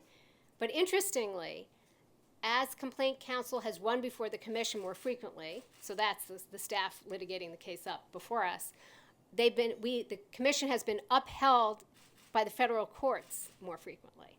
So there's kind of some conflicting narratives there. So I'm a big believer in that if it's a very straightforward case, we should bring it in federal court. If it is something where we're developing a new area of law, we should bring it administratively. It'll eventually be subject to appellate review. So that's that question. On the issue of real consumer harm, I think that's a very important topic. And where I have sometimes departed from my fellow commissioners is whether there really has been sufficient consumer harm in a case for us to bring in action. So there was a case called NOMI on the consumer protection side that was about a year ago. And it was a company that had made some disclosures about its privacy policy, how it collected information. But one part of that, it went beyond what it was required to do, but it went a little, it overpromised what it was doing in its privacy policy. But it gave consumers more of a choice than it was really required. And we brought an enforcement action against them, even though we didn't have evidence that any consumer had been harmed by this. And so I dissented, saying, I just don't really think this is a good use of our resources, for one thing. And then secondly, if a company kind of goes above and beyond to offer more, but makes like a small mistake in that wasn't to its benefit and didn't harm any consumers, what incentives are we creating in the marketplace if we come down on them and have an order and, sue them and put them under order? I think we're creating an incentive to do no more than the minimum for consumers, because all you're getting is risk. So that was the case. Also, on the antitrust side, we have our antitrust authority comes out of our unfair methods of competition language in our statute. That there's always been this question of, does that go beyond the Sherman Act, and if so, how much? And so the commission last year decided to offer some clarifications on that I don't think were very clarifying. I actually dissented from that. But one of the things that it failed to do was say that this would all be tied to harm to the competitive process or substantial harm to the competitive process. So I think it's very, very important that on the consumer protection side and the antitrust side, we always resolve back to that consumer harm. Oh, good. Lots of questions. Okay. This gentleman here. One of the federal agencies that has substantial power to make policy through rulemaking is the National Labor Relations Board, but it almost traditionally has never exercised that authority. It has chosen instead to make policy almost exclusively through adjudication, and in particular through enforcement proceedings concerning things like the prohibition of unfair labor practices. That historic approach has been criticized by some legal academics and by courts. And among the criticisms is the idea that the agency's reliance on adjudication to make policy can, number one, reduce input by those who might be affected in the future if the adjudication sets a precedent, which has two consequences. Number one, it reduces the body of information that the agency might want to have at its disposal before it makes an important policy decision. And number two, it's got fairness implications, because people who would be affected in subsequent cases that rely on the first precedent didn't have an opportunity to provide input into the initial adoption of the policy. So my question is, how would you respond to those sorts of criticisms, either with respect to the NLRB or more generally? What I would say is, I don't think there's one perfect system that fits everything, right? So one of the issues is, for rulemaking, sometimes I hear this, like, oh, there should be, a rule on privacy, and the FTC should tell everybody exactly what to do, and wouldn't that have more certainty? And the issues that you raised as well. I think a lot of it depends on what is the industry that we're looking at, what are the behaviors that we're looking at, and what's the right tool. So if you have something that is not particularly fast-moving, if it's sort of a well-known or kind of slowly evolving area with a lot of consistent behavior, I think a rulemaking may be appropriate. And the FTC has done some rules. But I think for the FTC, where you're having very technologically fast-moving industries, so you have online, you've got cell phones, you've got new forms of advertising, things like that. I'm concerned that a rule, while it would have some of the benefits that you mentioned that the critics of the NLRB have raised, that the downsides of ending up with a very ossified rule that hurts innovation outweigh those benefits. There are other things that can be done to help mitigate, I think, some of the problems, some of the valid criticisms of the case-by-case approach. One of the things at the FTC that we do is we put our settlements, because we typically bring an enforcement action and settled, they are put out for public comment. So we do get comments. Typically we don't, most of them we don't have a lot of commenters on, but for some, we had one recently where we had 80 comments on the issue. So that is one way to balance that. But again, there's no one size fits all, I think, in this area. This gentleman, and then. I live and work in Silicon Valley, and this is actually picking up on something you just said. You started down this road a minute ago, and this is the road I wanted to pursue. I live and work in Silicon Valley. I've been on corporate boards in California, including one that does kind of new economy, high technology kind of work. And there is a view there that Washington rulemaking and even adjudicatory officials are not really sufficiently in touch with some of these fast-moving markets to be able to do an effective job. One anecdotal piece of evidence, I happened to be in the audience when the Arrow cable television case was argued before the Supreme Court last year, and it was a little scary listening to the 9 Supreme Court justices trying to understand and question and make points about that field. What would you say to people in that industry in Silicon Valley that would be of any comfort to them about the ability of Washington agency rulemakers and adjudicators to really be on top of that in the work they do? One of the things that we try to do at the FTC, so I mentioned I used to do other things at the FTC, and one of the things that I used to do was the head of the Office of Policy Planning at the FTC, and I oversaw our policy work, part of which was to develop, state action doctrine to the point where we could win a case in the Supreme Court, but another part of it was to get a sense of what were the new issues, whether they were legal issues or technology issues, business model issues, that we as an agency needed to understand as we moved ahead in our work.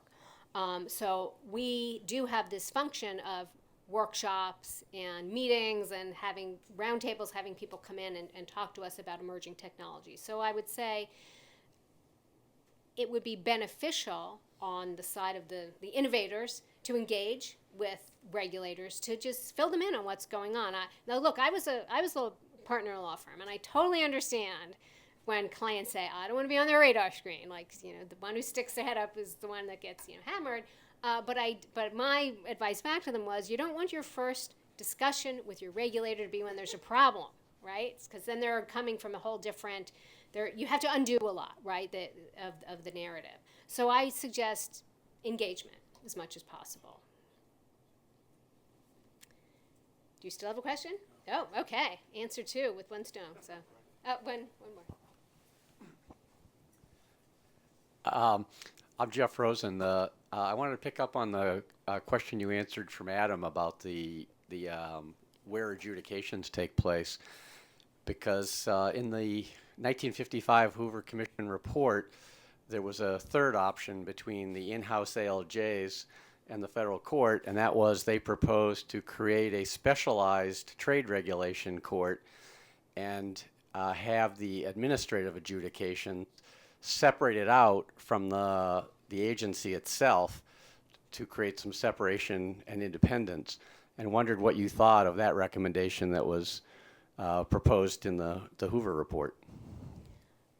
I think that's an interesting recommendation, right? So that you would have the ALJ kind of outside the agency.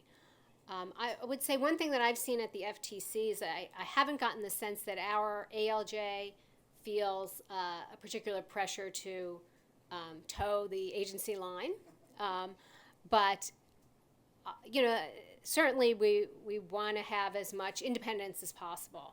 I think one of the downsides of that, and I guess it depends on how it's structured, is in some of these areas, particularly antitrust law, it's very beneficial to have an adjudicator who has understanding of this very complex area of law. So if the change would lose that, I think would be you might gain some in independence and lose some in expertise. So I think it's hard to say, well, it's an ideal solution. I think it has some pluses and minuses, and you'd really have to balance. Do we see, at least at the FTC, a problem with ALJ independence? I haven't really seen that. So Well, I don't know if others have given a different answer on that topic. But. well, again, Commissioner Ohlhausen, we really appreciate you taking the time to visit us today and discuss these issues. Thank you very much for answering questions. It's a real pleasure. Great, thank you, Adam. We'll take about a 10-minute intermission and then reconvene for the next panel.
Oh, shoot.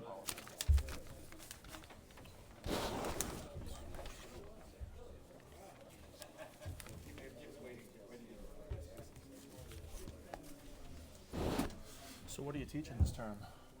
I'm teaching property to first-year students. Oh, yeah? And I'm teaching a course in natural resources law, public law. Property is always the first year course I think I would have liked to have taught. I find it to be great fun. Yeah. And students react from one extreme to the other. They either like it a lot or they hate it. Sure. I'm teaching administrative law for the first time this semester over at Mason. How you liking it? I love it. It's a great course. It is. It's a bit of a heavy lift the first time through, but it's a real joy to get to teach this. Hi, I'm Chris. Give me Rob, how are you? To say over and over, there has to be a rule that says if it's not explicitly delegated, it's not delegated.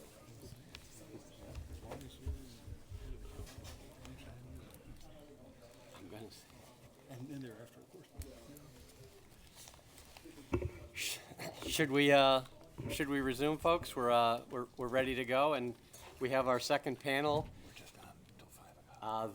that is going to build on the discussion we've had so far today, having taken in some of the historical observations and lessons and the views of a current regulator. We now have an all-star panel to address what about the regulatory reform proposals that are on the table today, the debates of today. To what extent do they hearken back to the earlier ones? To what extent are they new? And on the website for the program, there was a link to an inventory of some legislative proposals, so those who are interested can just find that if you'd like at your convenience. With regard to the truly stellar cast we have here, rather than take up our limited time using 8 minutes apiece on their bios, which I could readily do, they asked me to refer you to the written materials for the descriptions of them, but it really is a phenomenal panel here. And we're going to speak in the order we're seated from the audience's left to right. So we're going to start with Daniel Flores and wind up with Professor Glicksman. And we're going to leave time for questions. I'll have some first and then open it up to the audience. And so without any more ado, Daniel Flores from House Judiciary Committee. Good afternoon. It's a pleasure to be here. I'm the Chief Counsel on the Regulatory Reform Subcommittee on the House Judiciary Committee, and I'm delighted to be talking to you about this topic. I'm delighted at this anniversary celebration because the APA, as you all know, is quite old now. It was innovative at the time, but many more intervening innovations all across the map, so to speak, have happened since. And the Hoover Commission did well to take a look at improving things when it did, and we're long overdue to modernize again, or attempt to modernize again. And we've been working very hard on that in the House and in the Senate with a number of companion legislators to those who've offered our bills in the House. Let me mention to you that committees really across the Congress have been active on this front. Our committee has APA jurisdiction in the House. The Homeland Security and Governmental Affairs Committee has jurisdiction in the Senate. We've been working now for several terms on APA reform. And there are also committees such as Oversight and Government Reform Committee who have various pieces of the jurisdictional puzzle on reg reform. The Small Business Committee in each the House and the Senate. And then those are the committees that deal with cross-cutting reforms. Then there are multiple committees that have so-called vertical jurisdiction, enabling agencies jurisdiction, such as the Energy and Commerce Committee, the Transportation and Infrastructure Committee, you name it. And lots of them are working busily on vertical reforms that would address issues at their agencies. But perhaps most coincidentally and happily with the event today, as we're marking the anniversary of the Hoover Commission's undertakings, the House, since earlier this year, has been embarked on a very broad-ranging, members-driven, bubble-up kind of effort to define our agenda for the following term, 2017 and 2018, in the next Congress. And regulatory issues feature quite prominently in it. There are 5 task forces that the Speaker has established to facilitate members' work on this, and the efforts will dovetail into a major sort of agenda statement later this year. But of the 5 task forces, 2 are very clearly regulatorily centered in many ways. The first is the Constitutional Authority Task Force. That one includes cross-cutting issues like Administrative Procedure Act reform, Congressional Review Act reform, etc., where we have statutes that, broadly speaking, would help to reassert congressional prominence in leading the rulemaking process, redefining it, better structuring it, so that the institutional balances within separation of powers over how laws get written is realigned, and authority comes back more to where it began in the Congress, without the expense of being able to continue to put out what new rules are needed. I think there's broad agreement that regulations can serve a good purpose. We've accomplished a lot with them, and we can continue to do so. We just need to do so in a more balanced way in terms of the separation of powers, and much more efficiently in terms of the product as we address the higher hanging fruit across the board now. The second task force is called Reducing Regulatory Burdens. That one is a little more intuitive in terms of what it pertains to, but what that has, generally speaking, within its ambit are the vertical reforms, particularly on energy and environment and in financial services, but also in other ways too. In fact, there was an ideas forum for members going on this afternoon as I walked over here in the Reducing Regulatory Burdens Task Force. So things are going along, and we're hopeful for the product. Let me try and give you a broad sense of where regulatory reform efforts have come from in the House and how they've kind of rolled out and played out since they began in the 112th Congress most recently, and where things are going from here. Back really starting in the 108th and 109th Congresses, the Judiciary Committee did a lot of work to find ways in which to modernize the administrative state. Some of you may be familiar with the interim report the committee put out at that time on those issues. The issue went a little bit dormant in the 109th Congress. I'm sorry, no. I'm getting my terms mixed up. But anyway, for a little while, the 110th and 111th Congresses. In the 112th Congress, we reinitiated the project and began to introduce a lot of the fruits of our thinking on how to modernize our administrative law framework. We began with a focus on prospective reforms for rulemaking, things that would help to reform the process for how new rules are crafted. The first bill out of the box, I think, in that way was the REINS Act, which is Congressional Review Act reform.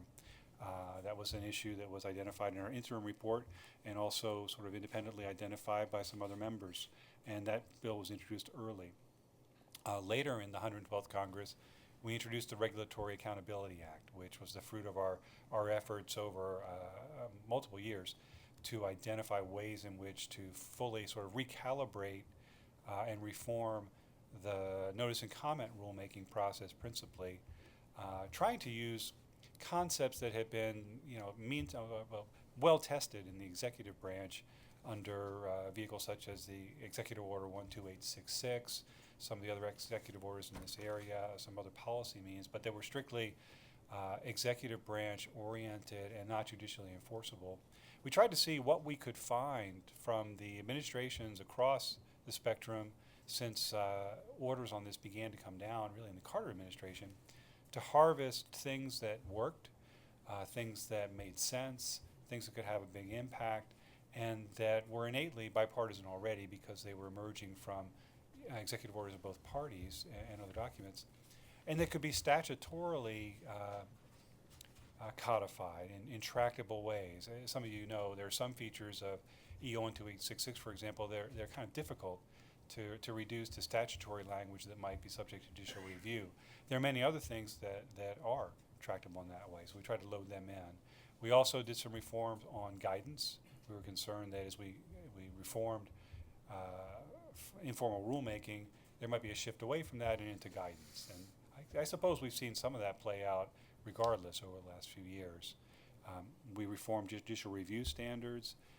We increased particularly procedure to help sort of crowdsource better information for agencies as they embarked on new major rulemakings and new even higher impact rulemakings, billion-dollar rulemakings, to get more information in early, get that information vetted well even before an agency might put out its notice of proposed rulemaking. So before an agency became entrenched, it would have a better sense of where the public was, what the best information was, what the real range of alternatives was for doing the most efficient way to get the most benefits, and then move forward. So that's the Regulatory Accountability Act in a nutshell. That's passed the House several times, and surely we'll be moving on that as well next term, and continue to try to advance it this session in the time that we have left to us. When we populated the prospective rulemaking docket, so to speak, we also included regulatory flexibility and SBREFA reforms and a number of other reforms. Then we turned to focusing on retrospective issues. And we produced one single bill. I saw its name on a slide up in the lobby earlier. It's called the Scrub Act, searching for and cutting regulations that are unnecessarily burdensome. And the idea there is to find basically the outmoded deadwood in the CFR with the help of Blue Ribbon Commission, so we can get some of the unneeded distortion out of the system and free up resources to better function in the economy. And that takes me to kind of a framework principle that we have in our efforts, which is that long ago the overall economic footprint of the federal regulatory system might not have been terribly burdensome. But over time, as the many decades have gone by since we really began this effort, the accumulated burden of federal regulations has grown drastically, such that there are estimates today that the overall costs imposed by the federal regulatory system are even higher than the dollars accounted for by the tax system every year in corporate and personal income tax for the federal government. It's a pretty staggering figure. There are estimates that go beyond $2 trillion at this point of the annual impact of the regulatory system on the economy. And we know that across the economy what we see is trouble in generating the level of growth that we need to be able to pay down the federal debt, to be able to keep providing benefits and services at the level that people are accustomed to, and to otherwise kind of be free to do the things that we need to do as new challenges emerge. So we want to make sure that we're doing all that we can to try and start, I'm not quite sure what the best word is for it, but I guess rationalizing the overall costs of the regulatory system that are imposed to achieve good benefits. And we have both the prospective reforms and the retrospective to help accomplish that. We introduced the Scrub Act last term. It's passed the House, I believe, once. There's a companion bill in the Senate that Senator Hatch offered, who will be here later. Then after that, we moved on to other issues. They're not as thematically unified necessarily as the first two bins, but they're important things. I'll just summarize for you very quickly. We are looking at the Chevron deference doctrine. We took on our deference in the Regulatory Accountability Act. We just held a hearing in the Judiciary Committee yesterday on Chevron deference, and we expect to be doing things on that front. We're also looking at, I saw this too up on the display, ALJ reform, because there are a number of kind of wide-ranging problems in the administrative adjudication system, and we're hopeful we can knit together a response to all of them in one fell swoop. There's a third topic, and it's escaping my mind right now as we talk. But we're very busy. We're getting a lot done. We're happy to talk to you about it. We have Senate companion efforts on most of our initiatives and are looking for them on the rest. And we're trying to render a good service to the country and the system. Thanks, Daniel. Adam, we'll go to you. Thanks, Jeff. Well, one of the interesting things about going back and looking at the Hoover Commission report and the task force report in the context of this event, and looking at the APA, its original framing, and the intellectual and policy debates that surrounded it, was you can't help but come away with recognition that the people that were having those debates at the time were looking at the administrative state as it existed and trying to map law onto it that really reacted to and tried to govern the administrative state as it was. The study after study of how various agencies individually worked, how they could work, and even sort of a holistic approach to the regulatory environment, right? The way that, say, the ex ante procedures of notice and comment might interact with the ex post protections of judicial review. I mean, in one of the reports, maybe it's the Brownlow Commission report, I can't remember which one, they make reference to ex ante notice and comment versus ex post judicial review, and then they say, or maybe it's prenatal and postnatal, right? But they're thinking about these things together and how it all hangs together. And again, they're looking at the agencies as they existed at the time. One of my favorite examples is I stumbled upon this when we were doing the Perez mortgage bankers case. There's a footnote in one of Kenneth Culp Davis's first books where right after the APA was enacted, and he points out, the Supreme Court just decided this case of Seminole Rock, giving utmost deference to an interpretive rule, and he sort of notes in a footnote, of course, that's strange because the interpretive rule doesn't go through notice and comment, and you can't really have notice and comment up front and utmost deference on the back end. That's just not going to work. And of course, it is sort of how things then progressed, and then the Supreme Court faces it, 60 years later. And so I think we ought to follow that example as we have these debates about regulatory reform. I think to some extent we are, but I think it's important that when these things are proposed, the reforms that they're working on in the House and elsewhere, I think it's crucial that both proponents and critics really take a hard look at how the agencies operate today, because ultimately what reform requires today, just as it required then, is a balance that has to be struck between these countervailing interests in efficiency versus procedural rights and the rule of law. A balance has to be struck. Now, there are a few issues just off the top of my head where it seems to me things have gone out of balance and that it's time for a reconsideration.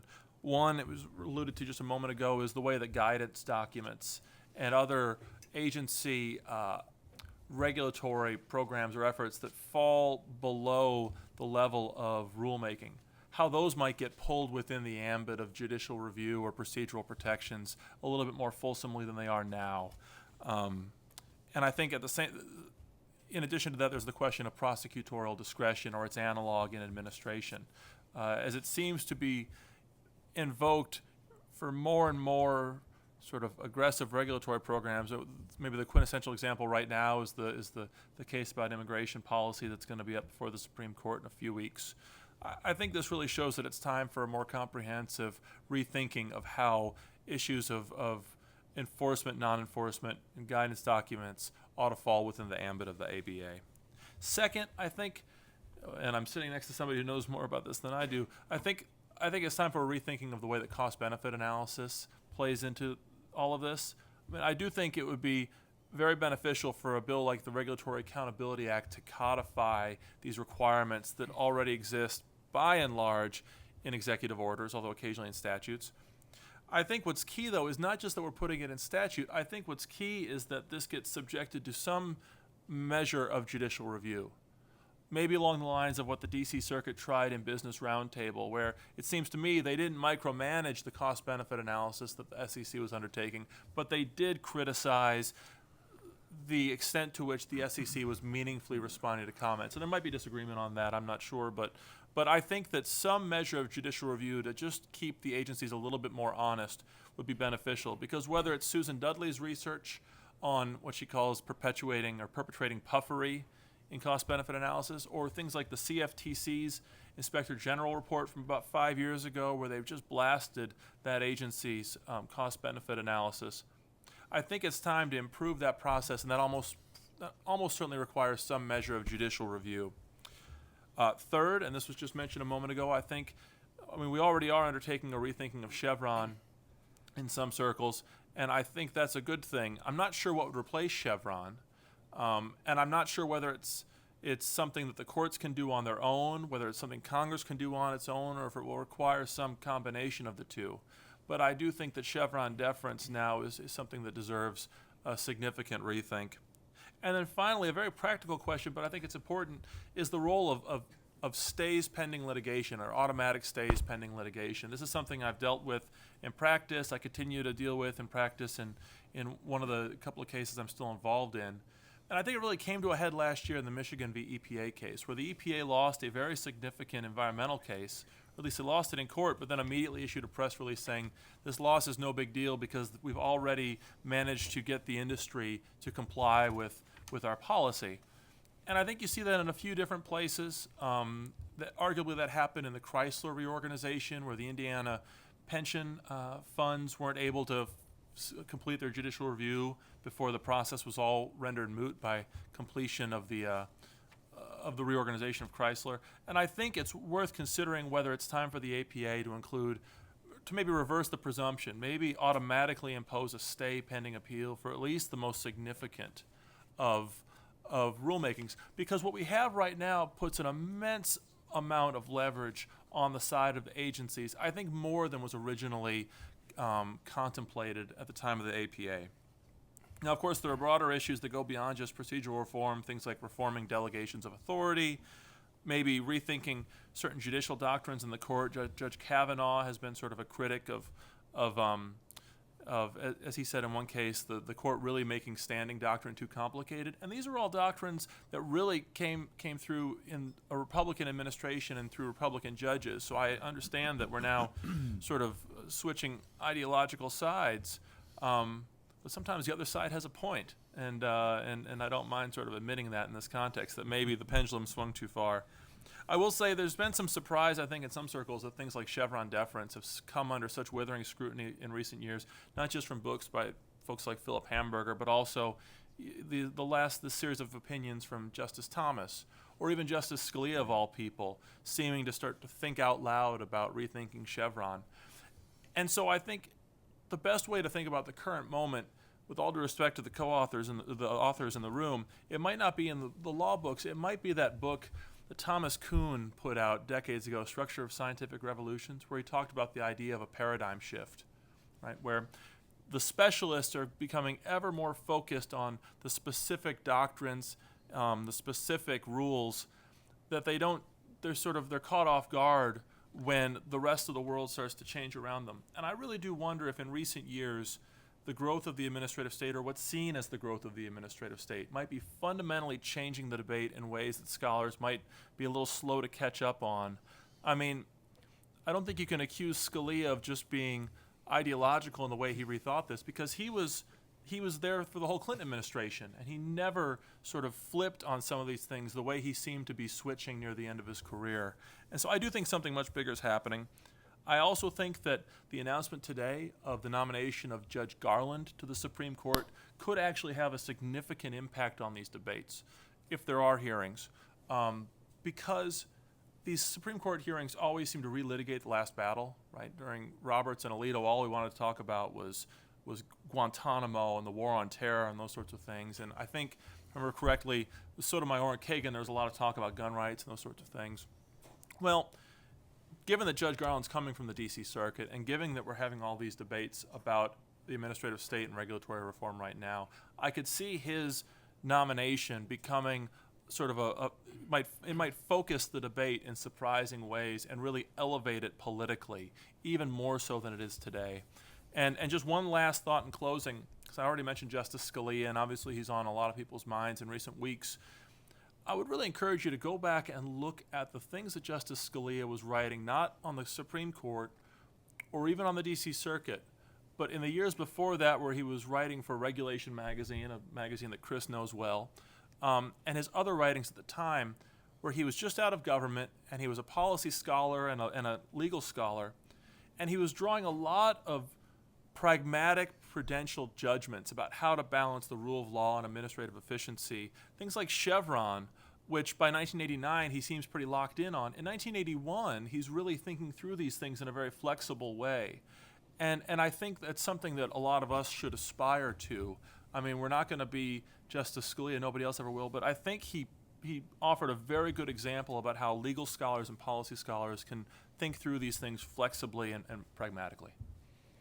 Thanks, Adam. Chris, can I call on you next? Thank you, Jeff. There was talk at the first panel about Herbert Hoover as an advocate of many government reforms and ideas for improving government efficiency and management. My favorite of his proposals was made when he was still president, and it was made in private and in a moment of exasperation, but it was in the reporter picked it up, and it was in the New Yorker 2 weeks later. And this was Mr. Hoover's proposal that the Constitution be amended to permit the president once each year to have someone of his choice publicly executed without explanation.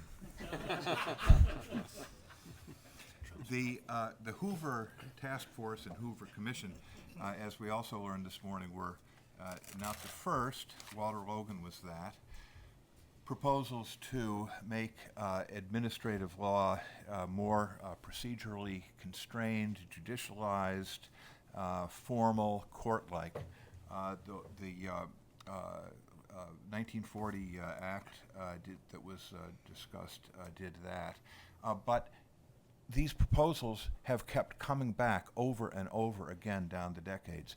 In the 1950s and 1960s, when most regulation consisted of licensing and adjudication, they were proposals for higher, more court-like standards of evidence, greater functional separation of agency proponents and what were then called hearing officers, as Professor Greisinger emphasized. In the 1970s, with the revolution in rulemaking and the shift in regulation to 553 notice and comment, the proposals were to make major categories of regulatory decisions into more formal kinds of rulemaking with live adversarial hearings, and at the same time to narrow the criteria that guided agency decisions. Every one of these proposals has failed. Every one. One exception, excuse me, in the mid-1970s, as adjudication was fading, there was an amendment to the APA to ban ex parte communications in adjudications. Every other one failed. Instead, Congress has moved down the decades in a very dramatically different direction. Here are the amendments to the Administrative Procedure Act that Congress has liked: the Freedom of Information Act, the Federal Advisory Committee Act, the Federal Privacy Act, the Government in the Sunshine Act, the Regulatory Flexibility Act, and the Negotiated Rulemaking Act. The immediate motivations, political motivations of these has varied, but the general thrust and direction has been consistent: to make regulation less cloistered and insular, more open, transparent, more permeable to the outside world and to organized influence. And as it was doing this, once EPA, OSHA, NHTSA demonstrated the power of 553 rulemaking in the 1970s, it moved more and more to creating agencies that operated through 553 with increasingly broad, open-ended standards, reaching the greatest extreme so far, at least, in the Affordable Care Act and Dodd-Frank Act that have essentially standardless decision-making, often through procedures that make any kind of appeal impossible or difficult. The courts have done the same thing. There have been many, many twists in interpretation of this and that part of the Administrative Procedure Act.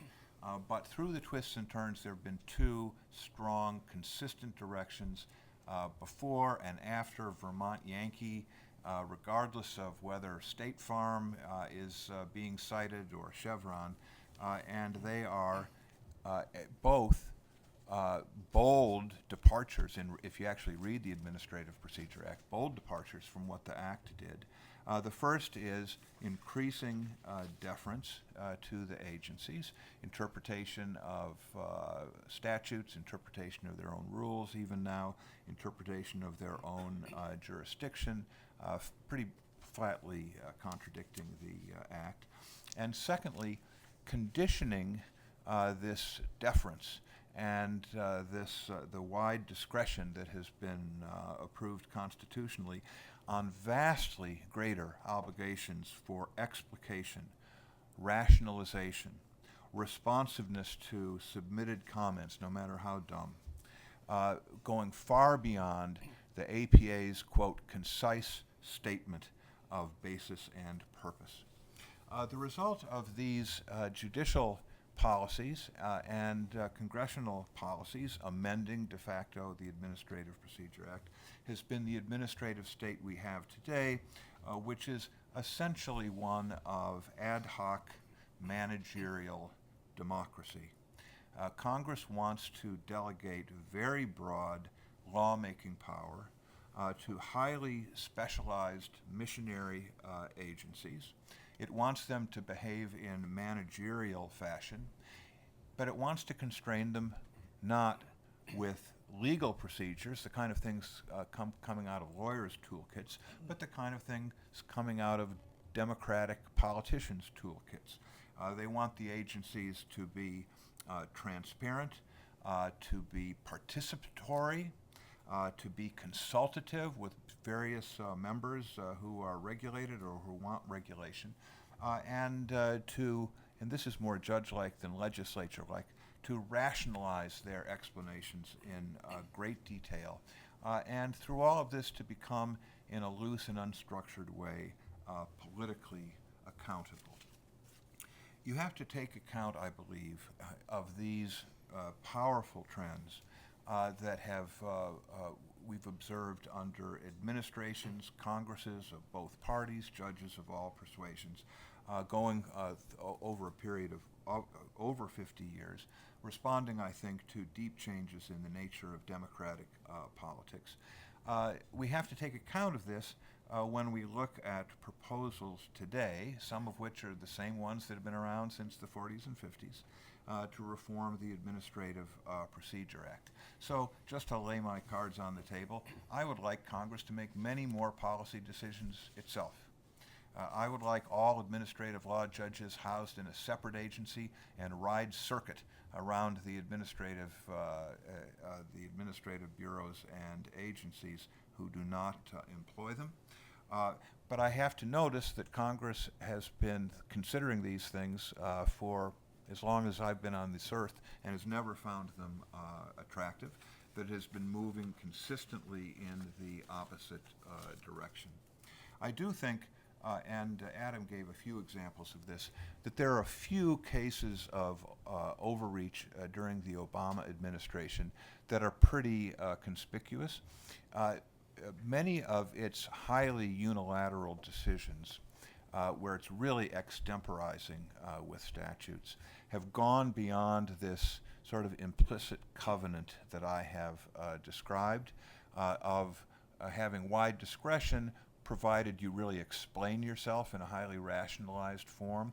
For example, many of the changes in Obamacare implementation of categories, standards, deadlines, and so forth have been made through email postings, conference calls, press releases, and essentially no notice, no comment, and no explanation other than immediate convenience of the administration.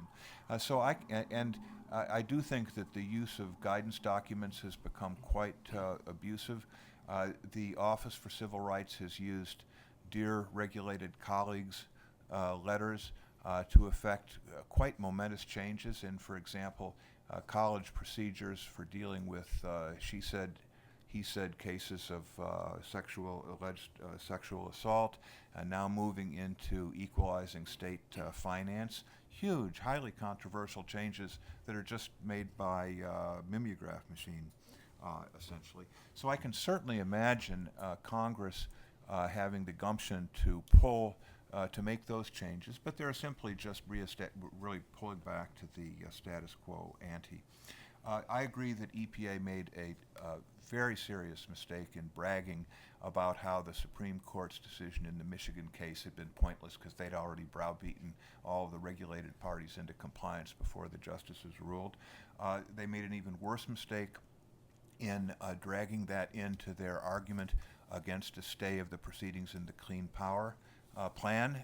They were actually saying, don't bother to stay this because we get these things into effect regardless of what you guys do down here in the judiciary. And I think that played a role in the Supreme Court's decision. I think the Labor Department is about to make approximately the same mistake in its rule forcing broker-dealers in tax-advantaged retirement funds to be fiduciaries of their clients. They're going to put in place a plan to make sure everybody in America and all of these plans that have been around for a long period of time are in compliance by, they won't exactly say this, but if you work it out, it'll be January 21st, 2017. And I think they might get slapped down again, and that could lead to some change.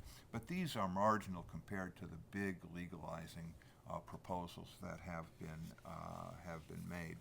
I would like to say a word on behalf of two changes to the Administrative Procedure Act that I think could be more fruitful, precisely because they are adaptive. They are in keeping with, rather than running contrary to, the observed behavior of the Congress, the established dynamics of delegated lawmaking that we have seen. And these are a statutory cost-benefit test subject to judicial review, and two, the first coupled with a sunset, say of 15 years for some major categories of rules. A cost-benefit test enforceable in court, say through a finding that an agency upon challenge has to show that it has reasonably determined that the benefits of its rule will exceed its costs, goes with the flow of administrative law as I have described it: delegated, specialized, transparent, highly rationalized lawmaking by the executive branch. Economists, like the engineers at NHTSA or the public health specialists at EPA or the FDA, are specialists, but they are specialists in generalization. Their job is to think about how one change in a complex system affects the system as a whole. They try to explain things, take complicated matters, simplify them, and provide generalizations and rationalizations. They specialize in doing things like estimating the value of non-market goods, trying to figure out whether a gain in employment is a cost or a benefit. It could be either for the economy. Dealing with odd questions that you get into in regulatory politics, such as how do we discount benefits a century into the future? Do we ignore them? Do we not discount them at all? Their job is to think rigorously about these matters. We have precedent for the cost-benefit standard. It has been in place for every president through the from beginning with the Reagan administration through the Obama administration. It has sometimes passed the Congress, the Senate, or the House. I think that there is reason for this precedent. In part, it follows this business of Congress delegating to courts and to agencies and to specialists. More deeply than that, in a Congress you will find some members who are for strict enforcement of some regulatory programs and very lenient or none enforcement of other regulatory programs, and others that have just the contrary views. The one thing you seem to be able to get everybody in a representative legislature to agree upon is that whatever the statute says, we at least should be doing it in a cost-effective manner. There is today a huge literature on the application of cost-benefit analysis to health and safety and environmental regulation, financial regulation, consumer protection regulation, such as the Commissioner mentioned earlier, questions of employment. But it is entirely an academic literature. It is not a professional literature such as that in the law reviews. Adam White mentioned the huge literature on Chevron deference. That has been part of a conversation involving academics and clerks and judges and practicing lawyers that we now see over a period of time is beginning to have some effect. You can see extraordinarily persuasive criticisms of, say, the Energy Department's cost-benefit analysis showing vast benefits to everyone from washing machine efficiency standards. You can hardly believe at the agency's use of numbers for just press agentry as opposed to a decision-making standard. But this, none of this stuff ever gets into court. And it would be a good step, in my view, if at the end of the day, we're looking for a constraint from outside the administration. Administrations can play endlessly with cost-benefit numbers. But if an independent body is going to take a look at their handiwork and make the final decision, it would transform the conversations within the administration. Much as antitrust policy was transformed in the 1980s when antitrust doctrines in the courts were changed. And it would provide something that I think is badly missing in many areas of regulation, which is a more professional approach. It would professionalize the process of regulatory consideration across most areas of regulation in a way that I think has been highly beneficial in antitrust policy. Thank you. Thanks very much. And last but not least, Bob, can we call on you? Thank you. So my assigned task, as I understand it today, is to raise a metaphorical eyebrow about some of the regulatory reform proposals that have been put on the table in the last few years. That is, to approach regulatory reform with a somewhat skeptical eye. So I'm going to take a crack at that, and in doing so, I'm going to focus on the reform proposals that bear on adoption of regulations as opposed to other aspects of the administrative state, like adjudication. My assessment of some of the key pending regulatory reform proposals is based on several key points. I'll identify them first, and then I'll elaborate on at least some of them. First, regulations often provide great net benefits to the public interest, such as by protecting the public health and safety of Americans from pollution and other harms. As a necessary corollary, proposals that would indiscriminately block regulation would reduce or eliminate those benefits. In other words, at least some reform initiatives focus on the costs of regulation, but ignore the very real costs that can result from a failure to regulate. At least some, therefore, may be what Paul Verkyle earlier this afternoon referred to as an example of the use of procedure to affect substance. Second, the existing federal regulatory system is already process-heavy, characterized by multiple analytical duties that are often needlessly duplicative. Some of the legislative proposals that have been considered in the last few years would make that situation worse, not better.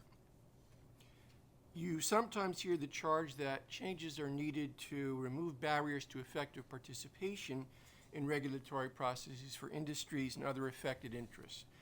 I regard that charge as somewhat unpersuasive.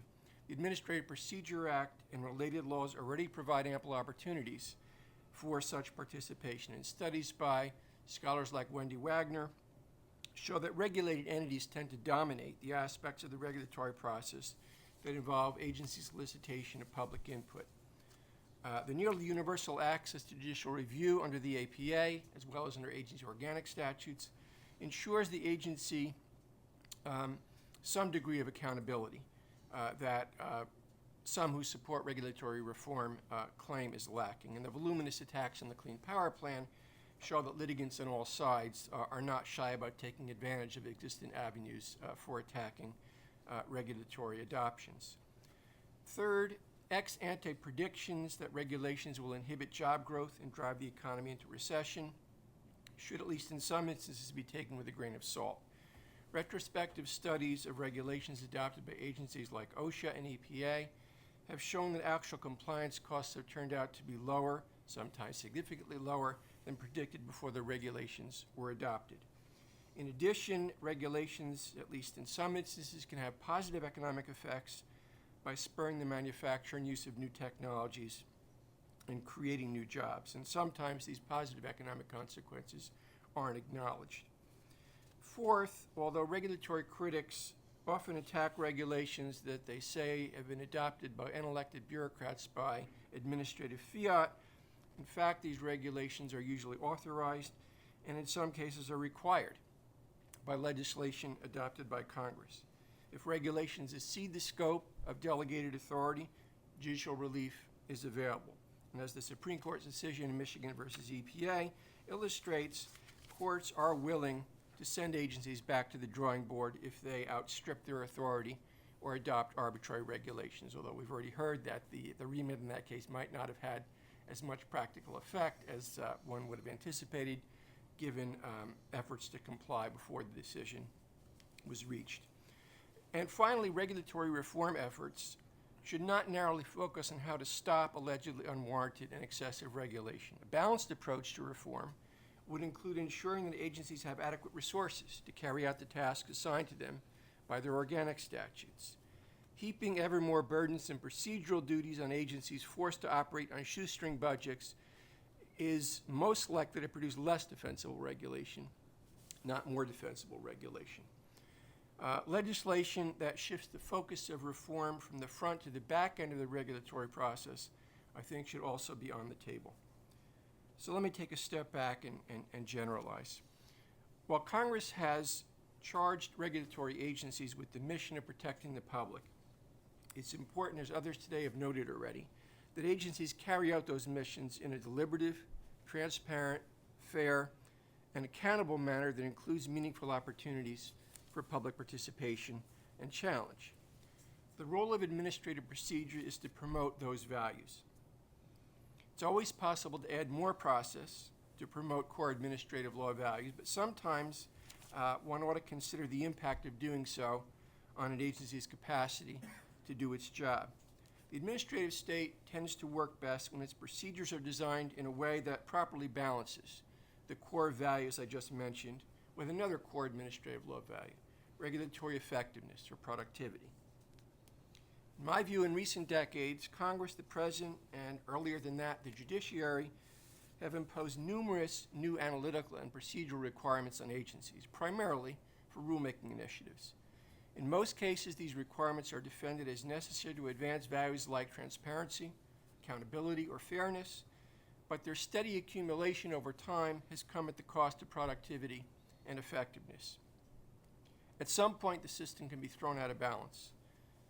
An overreaction, perhaps, to the imbalance of which Adam White spoke a few minutes ago, which, if it occurs, has the capacity to prevent agencies from fulfilling their core legislative missions of promoting the public interest. As currently constituted, the rulemaking process already contains numerous mechanisms for promoting values like transparency, accountability, participation, and fairness. In developing regulations, agencies have to comply with a thick web of often redundant analytical and procedural requirements. The result is that rules can take years to adopt. EPA told the Carnegie Commission in the early 1990s that it was taking it about 5 years to complete a typical informal rulemaking. More recently, OSHA estimated that its most complex rules can take up to 12 to 13 years apiece to create.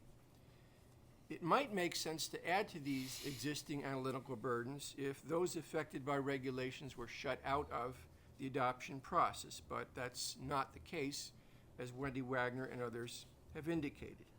Existing federal laws provide numerous opportunities for interested stakeholders to participate, to make their views known, inform the agency if its regulatory proposals reflect factual misunderstandings or policy misjudgments, and ultimately to protect their interest.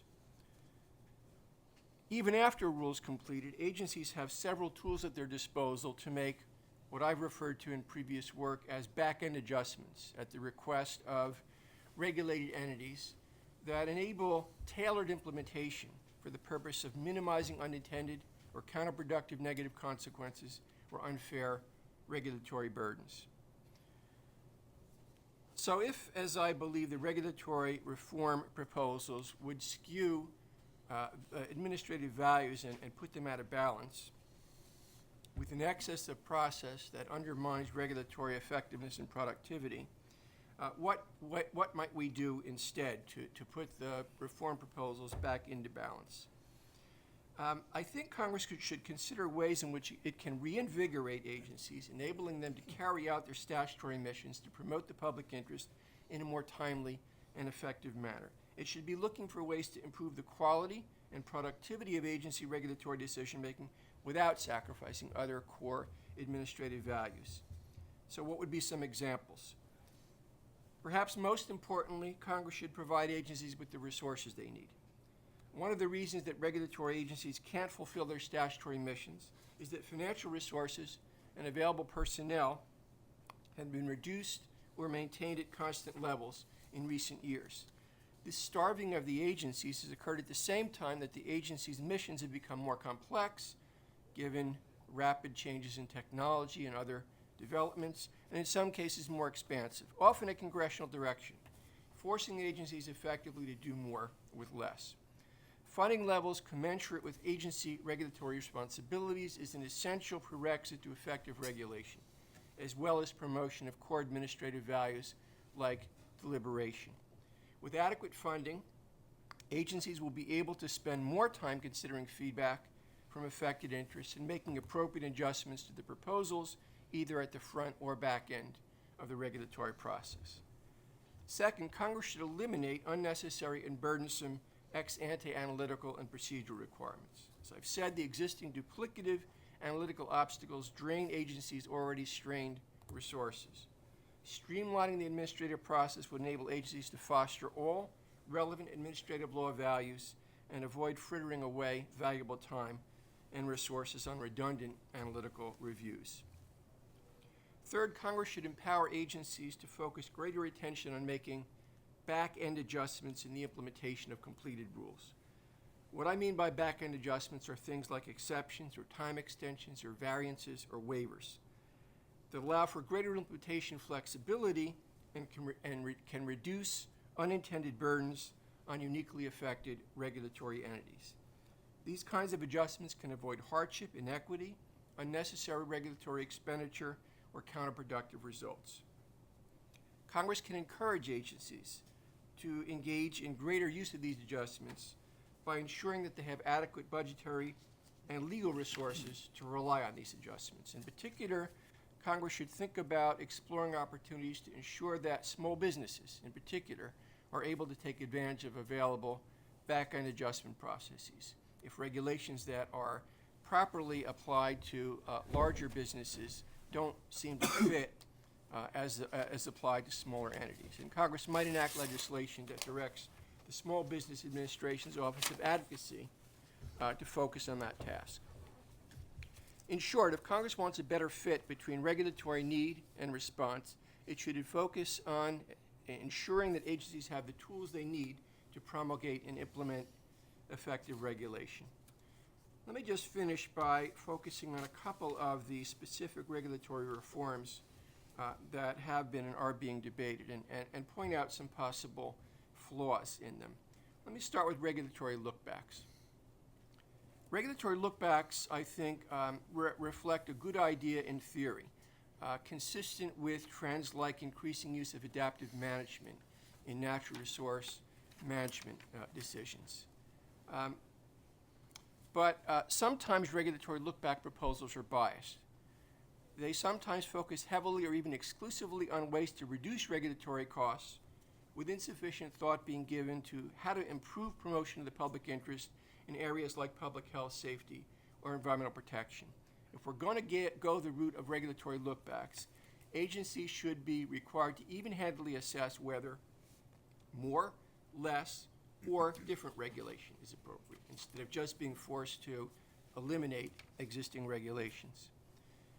What about regulatory budgeting? While I think regulatory lookbacks at core are a good idea, I think regulatory budgeting at core is a bad idea.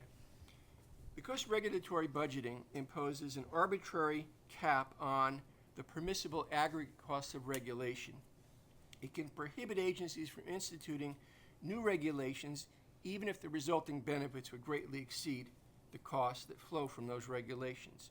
Under a cap approach, even rules that make society better off, those that produce net social benefits, may not be enacted if there's no room left under the regulatory cap. That result is inconsistent with the essential premise of cost-benefit analysis, which is the fundamental component of other regulatory reform proposals. Under the pay-go version of regulatory budgeting, if an agency were not able to identify an existing regulation whose costs exceed its benefits, it would have two choices. First, repeal an existing regulation the agency has found continues to do more good than harm, or not adopt a new regulation anticipated to have that effect. The likely result of that skewed approach would be to leave unaddressed significant societal risks that could be reduced through cost-effective regulation. Finally, what about OIRA review? One proposal on the table would extend OIRA review to independent agencies. I think Professor Verkyle, President Verkyle talked about that. I want to talk about a different aspect of OIRA review, and that regards transparency. I think that one reform that ought to be considered is making OIRA review of agency regulations more transparent. The GAO has consistently urged OIRA to improve transparency in the regulatory review process, but at least according to the GAO, OIRA has largely resisted doing that. The latest GAO call for greater transparency came in a report issued just yesterday. Without such transparency, the participatory values and procedures reflected in the APA risk being subverted. And I'll stop there and throw it open to questions. All right, well, thanks very much.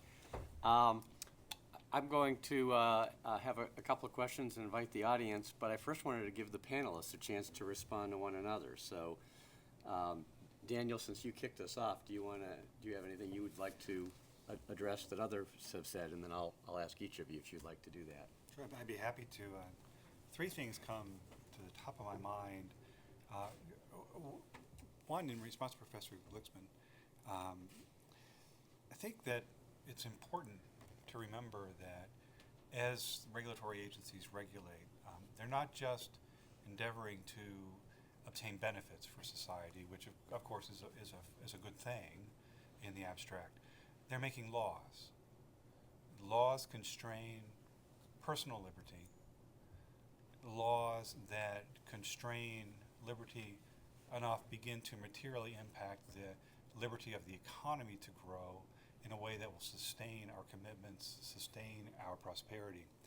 And so we can't just, I think, look at the exercise as one of making sure that those who are seeking to obtain benefits can be free as to obtain the benefits.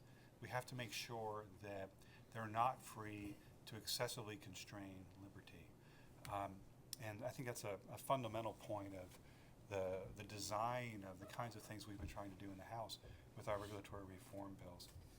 The second thing is they're kind of related. You know, I mentioned in my opening remarks the current level of cumulative burden the regulatory system imposes that we've seen in different estimates. And I know there are differing estimates out there, but they're all substantial to my knowledge.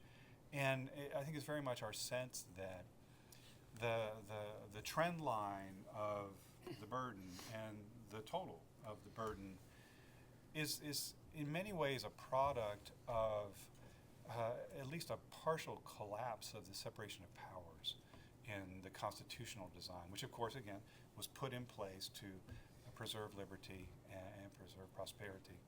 And so what we see is increasingly a bleeding out of authority that originally was separated by the Constitution into the legislative branch and into the judicial branch over into the executive branch. We have a bleeding out of legislative authority through so many delegations of rulemaking authority to the agencies. We have a bleeding out of the judicial authority in many ways through Chevron and Auer and doctrines like that. And so what we see is an administrative apparatus that becomes less and less constrained by the checking and balance of the other branches, and I think less and less careful about imposing too great a footprint on liberty and prosperity than it needs to achieve a benefit Congress may have directed it to obtain. The last thing is to respond to Chris. He mentioned the need for judicially enforceable cost-benefit standards. So I wanted to highlight one of the things in the Regulatory Accountability Act. As I mentioned, we tried to harvest what we could from existing non-statutory means of governing the rulemaking process. We also tried to come up with some important innovations, and one of them is on this issue. We sort of at one and the same time, in the former way, wrote into the rulemaking requirements, the menu of requirements for what agencies should always be considering, the kinds of things that EO 12866 list about identifying your need, identifying potential less intrusive means, identifying the costs and the benefits and things like that from the get-go. And we help to crowdsource the information coming in to inform those considerations. But at the end of the day, in the standards in the bill for final rules, we included some key provisions in what would be Section 553F3 of the APA, where the bill enacted. We provide that except as provided elsewhere in the bill, the agency shall adopt the least costly rule considered during the rulemaking that meets relevant statutory objectives. And the idea there is to make sure we achieve statutory objectives. We achieve the benefits Congress directed agencies to achieve. But once we've found a way that achieves that in the least intrusive manner, we hopefully often will be leaving it up to Congress to decide whether a more costly means should be put in place. Now, the other place in the law that I mentioned, with the exception I mentioned earlier, is right after that in Section 553 F3B, which provides that an agency can adopt a rule that's more costly than the least costly one, provided the marginal costs are justified by the marginal benefits, and that the benefits sought are squarely within the scope of the statute being implemented, i.e. the direct target of what Congress was looking at, not co-benefits and things like that may be regulated elsewhere. And that's all judicially reviewable. So we think that would be an enormously productive provision of the law were it enacted. Okay. I'm mindful of the clock and that we want to get in some conversation, so I'm going to ask our other folks if there were particular points you wanted to respond to, including perhaps what Daniel's just said, and Adam, Chris, and then Bob. I just have one brief one, and but real quick, I have to say, Bob, you described the panel at first with 3 proponents of regulatory reform and 1 raised eyebrow against it. I mean, you made a number of very good points, but halfway through I wondered if maybe you had us outnumbered. But there was one point that you said that jumped out at me. You said, and it's a common refrain, Congress tells the agencies to do so much, and then it doesn't give them the resources, nearly enough resources with which to accomplish what it's told them to do. And I think it's a mistake, though, to always treat that first statement as fixed, and then the funding, to vary to match that, right? It's true that Congress does tell agencies what to do, but when it gives them only a limited amount of money or no money in later years, I think that should be taken seriously too, because the authorization I'd analogize to a stated preference, and the funding I'd say is more of a revealed preference of Congress. I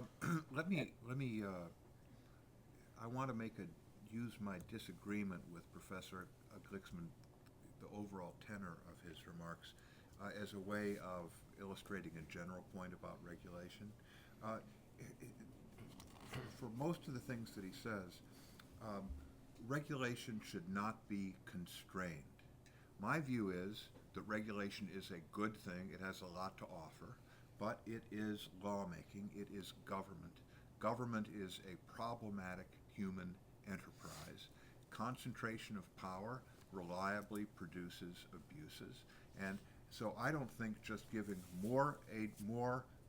less constraints, more power, more budgets, and less of anybody fussing with agencies because they're doing good things, that is unpersuasive to me.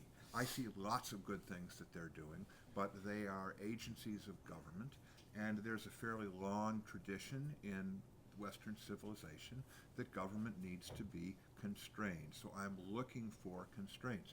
He doesn't like a regulatory budget.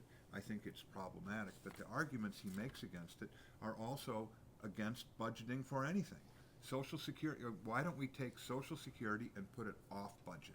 Tell them to spend as much as they want. The Defense Department, the Transportation Department could be fixing all of these potholes if it could just spend any amount. It's arbitrary to put them on a budget because they are doing good things. There's one point that he made that I agree with strongly, and Daniel's not going to like this. the Regulatory Accountability Act commits the sin where I agree with Rob very much, of just adding on procedures and procedures and procedures within the administrative branch. There are now regular rules, there are major rules, and there are really major rules. And agencies have to do different things with different ones. They have to consult with the head of OIRA about certain things, and then he has to, or she has to respond back to the agencies. They have to provide 5-part written statements on little sub-areas of regulation. They have to determine whether a rule will reduce wages by 1% or more annually within one or more 6-digit standard industrial codes of the economy. These are all within the executive branch. They are not what I think is important, which is some form of constraint. I would like to let the agencies do their job, but within a form of constraint such as we have for other forms of governmental power, and which we are losing. So, although outnumbered, you get the final word in this rebuttal round, and we'll go to some new questions. Well, let me start by doing what most or all of the other panelists have done, which is to agree with what some of my co-panelists have said. I'm in favor of cost-effective regulation. It doesn't make any sense to allow an agency to adopt a regulation that costs $10 million to comply with if there's a regulatory option available that allows the agency to achieve equivalent regulatory benefits at a cost of $1 million. That's just a waste of $9 million. So cost-effective regulation is certainly something I'm in favor of. I'm also in favor of making sure that government doesn't infringe on personal liberties. But I guess I would make 2 quick points. I think Chris is absolutely right that we come at this, he and I, from a very different set of baselines. My baseline is that government is, or at least can be, a force for public good, rather than something to be suspicious about off the bat. Second, I think that there are mechanisms in place to constrain government and foster accountability. There is the Due Process Clause of the Fifth Amendment, which, true, has its greatest teeth as applied to adjudication and not rulemaking, but it does constrain arbitrary deprivation of liberty and property rights that result from government action. And I think judicial review is a meaningful, and has proven to be a meaningful constraint on agency accountability since the adoption of the APA. I'd add one more, and that's media coverage. That transparency in the form of newspaper and other press accounts of what agencies are doing give people an opportunity to object if what the agency is doing with this delegated authority doesn't conform with current public values. So let me ask one question, and then I'll throw it open to the audience if there are questions. I want to go back for a second to the Hoover Commission report. And there was a recommendation in there that, quote, delegated power should be strictly construed, unquote.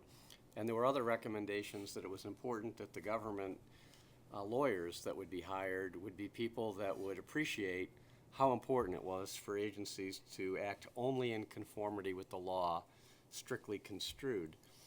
And I wondered if anyone on the panel thought that recommendation had any applicability or relationship relevant to today's debates, because I was thinking a little bit as I listened to some of the comments and the references to Chevron deference and the like, if there was any intersection there. So I'll invite comment on that.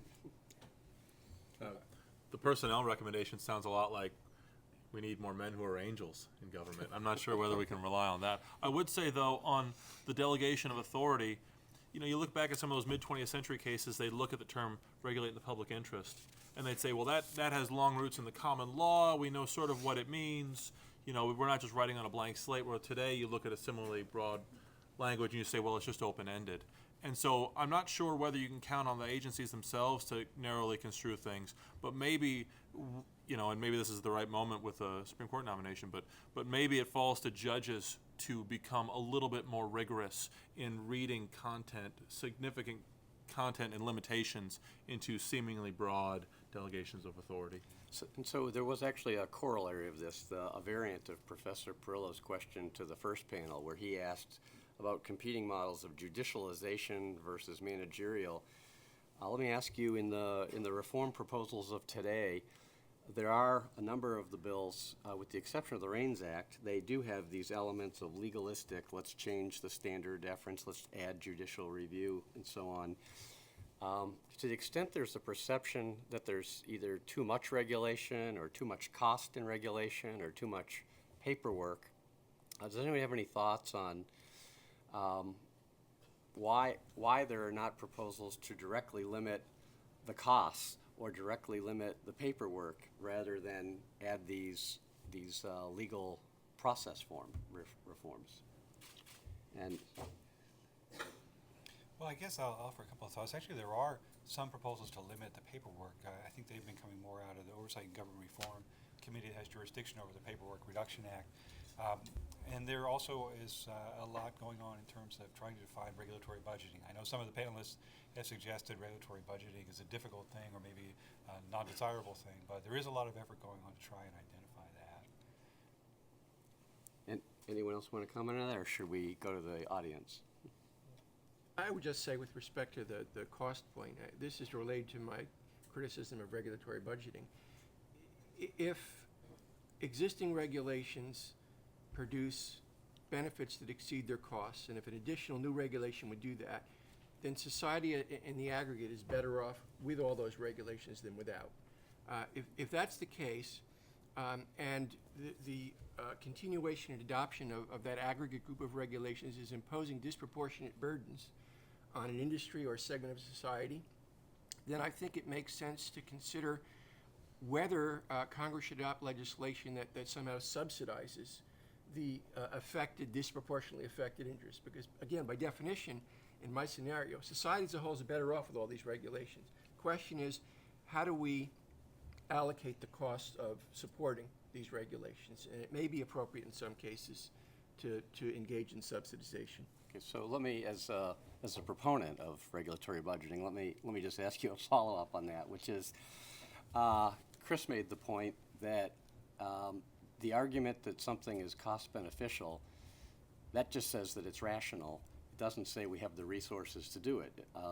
Otherwise, we would have the same problem on the fiscal side. We would say there are good things to be spent on transportation, or there are good things to be spent on defense, so let's just spend as long as there are good things to be done. And we inherently have to say our resources aren't infinite. So in addition to it being rational, as in cost justified, it has to be fit within the resources available to us.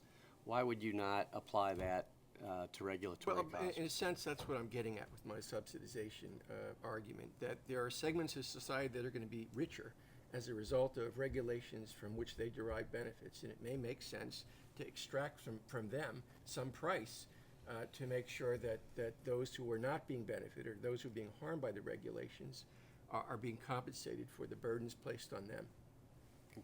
So let's go to the audience. I'm going to give the previous moderator the privilege of the first question, and then we'll come to the back here. So Jeff asked this question about whether we could trust government lawyers to keep agencies within their statutory authority. And I take it that's really a question about the professional independence or professional autonomy of lawyers within the federal government. And this brings me to a question that I have for Chris. So you suggested that having judicial review of cost-benefit analysis holds out the promise of potentially promoting the professionalism and the professional independence and autonomy of cost-benefit analysts within the agencies. And I mean, there's something very attractive about that, about the idea that cost-benefit analysis could develop into this this profession that has, kind of enduring norms that aren't subject to manipulation from administration to administration and that sort of thing. I guess my concern is if you do it through the judiciary, I mean, there's a tendency whenever agencies have to satisfy the judiciary on something that the lawyers will tend to be the ones who take over. I mean, ostensibly, the demands for more elaborate statements of basis and purpose imposed on agencies like NHTSA in the 70s were supposed to be about engineering and safety engineering and that kind of thing. But studies of what happened within NHTSA at that time suggest that all the power just flowed to the lawyers. So, I mean, are there ways of structuring judicial review of cost-benefit analysis or developing other external accountability mechanisms for cost-benefit analysis that could counteract that problem and promote the kind of professionalism of cost-benefit analysts that you seek?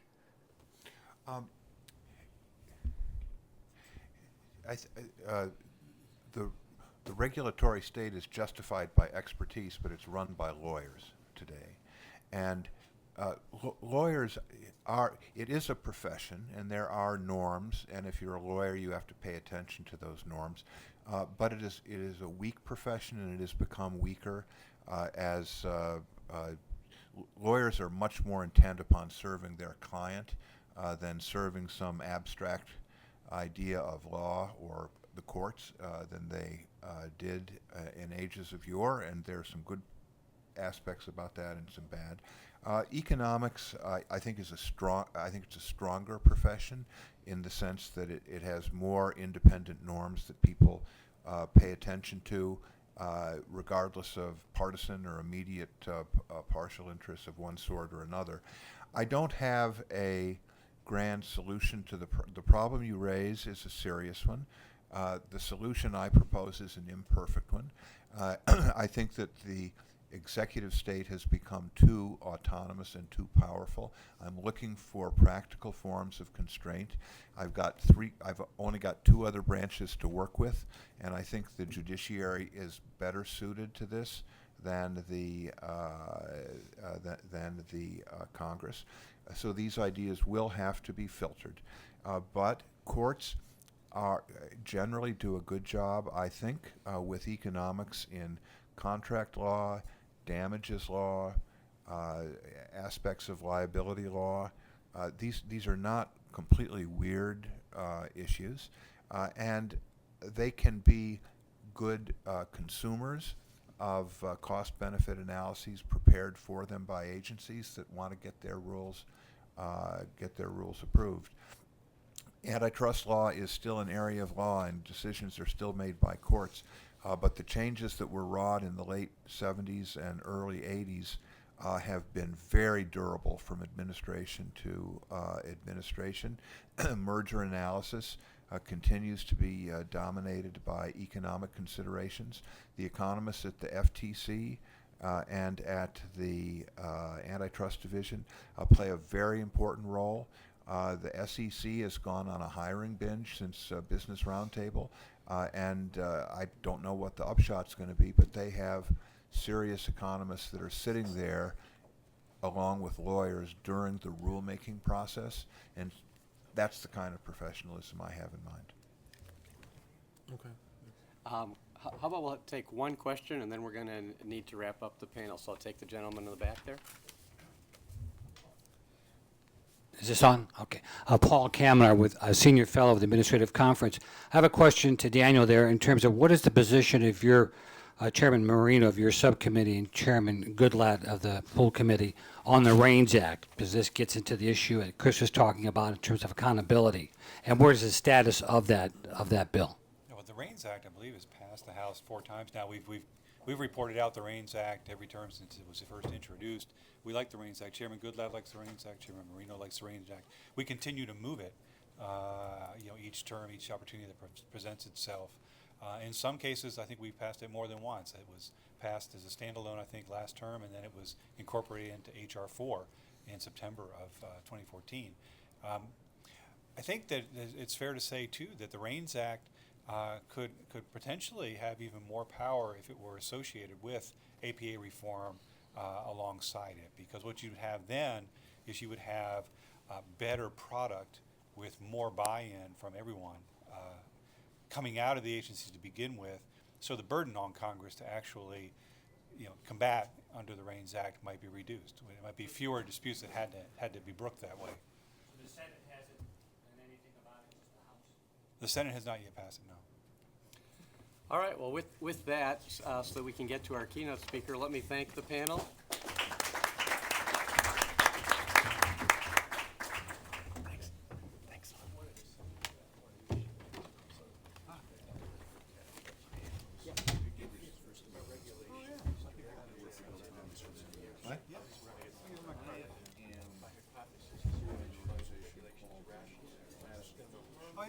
which has a constitutional version of the Reigns Act. Yeah, Are you familiar with that? I am. Some of your folks have come in and talked to me, I think, back in 113 over in the camp. Yeah, I remember very clearly.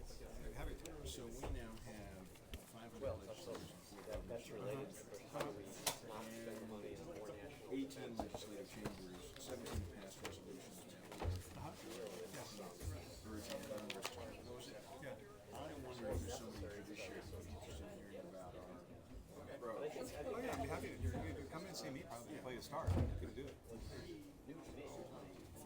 Okay. Thanks very much. Oh, okay, great. Thank you.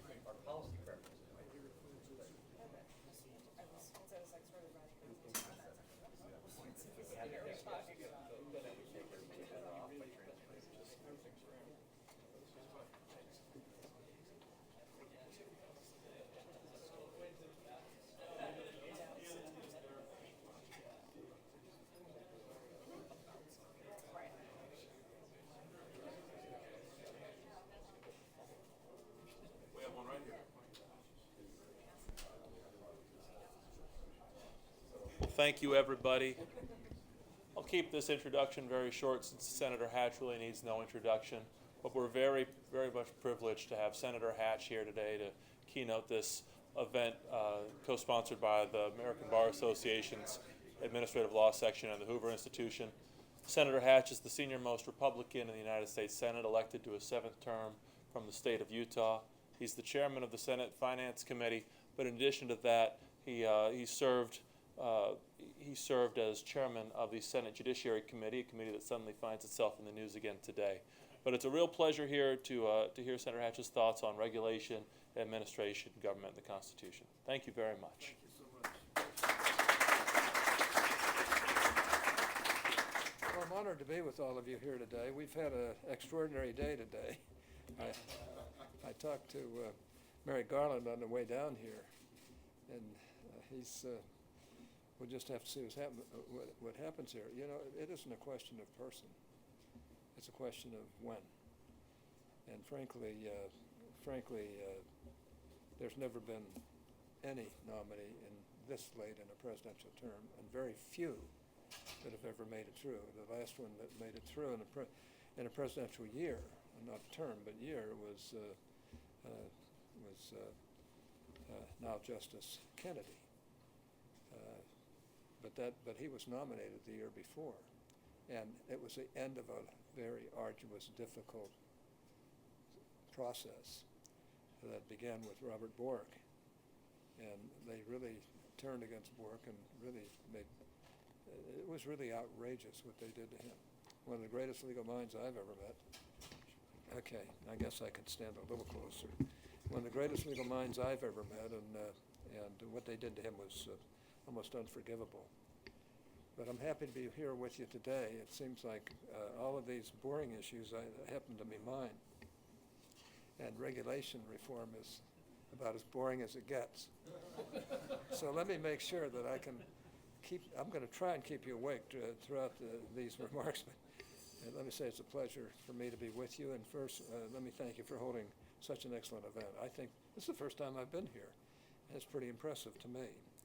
The 60th anniversary of the Second Hoover Commission presents an excellent occasion to reflect on the development of the regulatory and administrative state.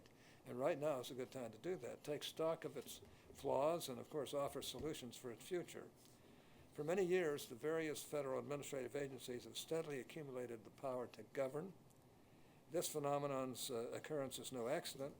Since the dawn of the progressive movement, the so-called progressive movement, many of those on the left have argued that an increasingly complex and high-tech world requires government by experts. Only these experts, heavily shielded from the turbulence of politics, could craft the sophisticated policies needed to keep us healthy and safe in a modern world. For more than a century, the federal government has increasingly gravitated towards this vision of governance, agency after agency. And I'd have to say agency after agency, mandate after mandate. You know, as a practical matter, agencies' power to regulate has supplanted the legislative process as the primary means by which the policies that affect all of our lives are made. Moreover, this trend is only accelerated under the Obama administration. First, the passage of massive new laws such as Obamacare and Dodd-Frank greatly expanded the bureaucracy's power and insulation from political control. Furthermore, President Obama's very public abandonment of attempts to cooperate with the Republican majority Congress and turn his so-called pen and phone strategy have aggressively pushed the bounds of the administration's authority, oftentimes past the breaking point. This steady march towards administrative governance is naturally in tension with the Constitution's arrangement of powers. After all, one of the central precepts undergirding the Constitution is the notion that the preservation of liberty depends on separation of powers among branches capable of checking the excesses of each other. As James Madison put it in Federalist 44, quote, "The accumulation of all powers, legislative, executive, and judiciary in the same hands may justly be pronounced the very definition of tyranny," unquote. But for those of us uncomfortable with the extent of the administrative state's enormous growth, we must also acknowledge that many of our fellow citizens do not share our zeal for the finer points of structural constitutional law. Indeed, in the past, progressives have successfully labeled most regulatory reform efforts as attempts to discard even the most basic regulations, trotting out a parade of horribles like dirty air and polluted water and poisonous children's toys. Such rhetoric holds great sway with the general public because most of us rightly want clean air and water and safe children's toys and the like. As a society, we've come to expect and rely on a basic level of health and safety regulation. As much as we may deplore the modern administrative state's constitutional infirmities, seeking to tear down the entire regulatory state in one fell swoop, or to end the federal government's power to regulate full stop, does not amount to a serious governing agenda. Instead, we should tailor our proposals to respond to the pressing problems presented by an overweening administrative state, a strategy which I believe will produce serious progress in restoring the separation of powers and the liberty it protects. The House of Representatives has led the way in this approach, passing a number of crucial reforms targeted at the specific flaws in the administrative state. Today, I want to discuss two particularly troubling problems that demand reform. First, the size of our regulatory burden, and second, the lack of accountability in the regulatory process. Federal regulations today impose, by some estimates, a crushing burden of $1.88 trillion on our economy. That's roughly $15,000 per household and more than the entire country's corporate and individual income taxes combined. Excessive and often unnecessary rules imposed by unaccountable Washington bureaucrats strain family budgets and create conditions where businesses, especially small businesses, without large compliance infrastructures, struggle to create jobs for our society. Nevertheless, the regulatory burden keeps growing year after year. The Code of Federal Regulations is now more than 175,000 pages long and contains more than 200 volumes. Since 2008, regulators have added on average more than $107 billion in annual regulatory costs. And as we near the end of President Obama's time in office, Americans should be prepared for a deluge of new rules. As has been widely reported, about 4,000 regulations are working their way through the federal bureaucracy, with some experts predicting their cost to exceed well over $100 billion. Every president since Jimmy Carter has affirmed the need to review our existing regulations to make sure they are efficient and are no more intrusive and burdensome than is absolutely necessary. Nevertheless, administrations of both parties have failed to make meaningful reductions in the regulatory burden, with some retrospective review efforts even adding costs to the economy. Most notably, according to a study by the American Action Forum, the Obama administration's much-touted efforts to review old rules actually added more than $23 billion in costs to the economy and mandated nearly 9 million additional hours of paperwork. With family budgets stretched thin and our economy badly in need of job creation, we need to act to turn this long-standing bipartisan commitment, I guess I should say, to effective retrospective review into a reality. But to do so, we need to take the responsibility of reviewing old rules away from the bureaucrats who keep failing to make meaningful reductions to the regulatory budget. That's why I've introduced the Scrub Act. The Scrub Act, S-C-R-U-B Act, establishes a bipartisan, blue ribbon commission to review existing federal regulations and identify those that should be repealed to reduce unnecessary regulatory burdens from our bureaucracy. Once the commission develops a set of recommendations, our bill requires that these recommendations be presented to the House and the Senate for repeal by joint resolution. Now, I've served long enough to know that Washington's preferred solution to a tough problem is to create a commission that, once established, is rarely seen or heard from again, no matter how compelling its recommendations.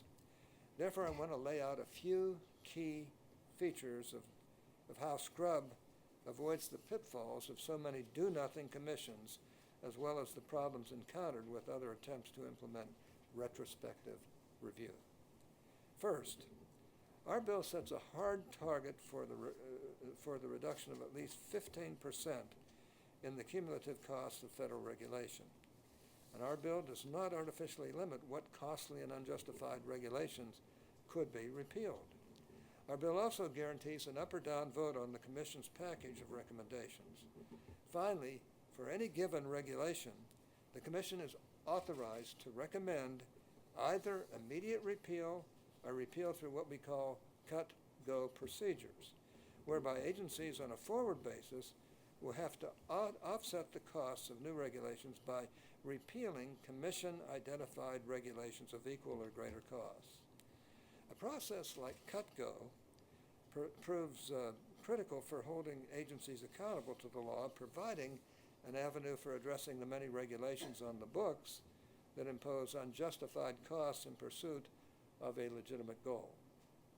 These are just a handful of the numerous reasons why the Scrub Act provides a uniquely viable pathway to accomplishing the long-standing bipartisan goal of repealing outdated and ineffective regulations. I'm hopeful that my colleagues in the Senate will follow the House's lead and pass this effective common sense approach to rooting out unjustifiably burdensome regulations. At least that's my hope. A second critical flaw in the current administrative state is a fundamental lack of accountability in how the federal government makes and enforces regulations. I hardly need to rehash how broken the regulatory process has become, how agencies and interest groups manipulate the rules and stack the deck against innovators, entrepreneurs, and ordinary citizens. But one area that has thus far escaped much legislative attention is the role the federal judiciary plays in the regulatory process. Given the broad authorities Congress has ceded to the administrative agencies, the courts often stand as the only true independent check on increasingly out-of-control regulators. One of the primary means by which the judiciary checks the otherwise unbridled powers of the federal bureaucracy is by evaluating whether an agency's action violates the law. In such cases, the paramount matter in contention is the meaning of the law at issue. For many years, the courts held that when considering the meaning of legal text, quote, it is for the courts, not the agencies, ultimately to determine as a matter of law what they include, unquote. This approach was anchored by Chief Justice John Marshall's seminal words in Marbury versus Madison that, quote, it is emphatically the province and duty of the judicial department to say what the law is, unquote. But with the advent of judicial deference to agencies' interpretations of the law, known best as the Chevron doctrine and its progeny, the courts now defer to an agency's interpretation of a statute as long as the statute is, quote, ambiguous, unquote, and the agency's reading is, quote, reasonable, unquote. In practice, these terms are interpreted extraordinarily broad to give agencies essentially unbridled power to say what the law is. Of course, one of the reasons why the D.C. Circuit Court of Appeals is so important is because that's where a lot of regulatory matters are decided, almost invariably in favor of the government. This is something, and it's easy to see why the president wanted to pack that court by breaking the rules to change the rules so that they could put whoever they wanted on that bench. And frankly, getting 3 people more when before they did this on a court that had the lowest number of cases per Circuit Court of Appeals, a court that was evenly divided between Democrats and Republicans, appointees, I should say. Of course, supporters and opponents of Chevron deference initially did not divide nearly along ideological lines. Many of both sides of the aisle have argued against Chevron from its inception, arguing that the court's constitutional duty to interpret the law cannot be delegated either voluntarily by judges or involuntarily by Congress to the executive. Moreover, Chevron is plainly inconsistent with the governing language of the Administrative Procedure Act, which says that, quote, the reviewing court shall decide all relevant questions of law, interpret constitutional and statutory provisions, and determine the meaning or applicability of terms of an agency action, unquote. Nevertheless, a number of prominent conservatives embrace Chevron as a means to prevent liberal judges from striking down the deregulation decisions of a conservative administration. It's kind of interesting. Experience has since seriously undermined the conservative case for Chevron deference. This case was premised on the hope that a conservative administration would be able to administratively roll back the federal regulatory burden. However, despite some initial success in the early Reagan administration, the regulatory burden has continued to grow under administrations of both parties. In fact, experience has largely demonstrated that even the most committed and savvy conservative political appointees have struggled to gain control of the agency's agenda from the entrenched pro-regulatory bureaucracy. And even when conservative administrations have succeeded in pushing through pro-growth agency actions, Chevron has not prevented activist judges from overturning these actions, such as in Massachusetts versus EPA, which overturned the Bush administration's decision not to regulate greenhouse gases under the Clean Air Act. Instead, Chevron simply acts to limit the power of good judges to hold the bureaucracy accountable to the law. Restoring the constitutionally proper judicial role is vital to returning accountability to the regulatory process. In reviewing agency actions, courts should say firmly what the law is and not simply ratify what the regulatory agencies wish that law would be. Tomorrow, I plan to roll out legislation with the support of a number of my colleagues in both the House and the Senate to restore the basic principle that courts, not agencies, have the power to decide questions of law and thus the power to hold agencies accountable to the law. These are just two of the most crucial pieces of legislation we need to reform the administrative state. Going forward, I hope that all of you will join me in working to ensure their passage into law.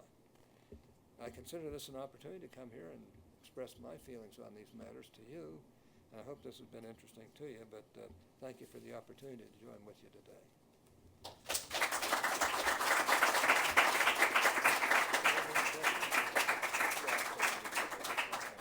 Well, I was just going to say, we know you had an already busy schedule today, and that was before the news of this morning broke.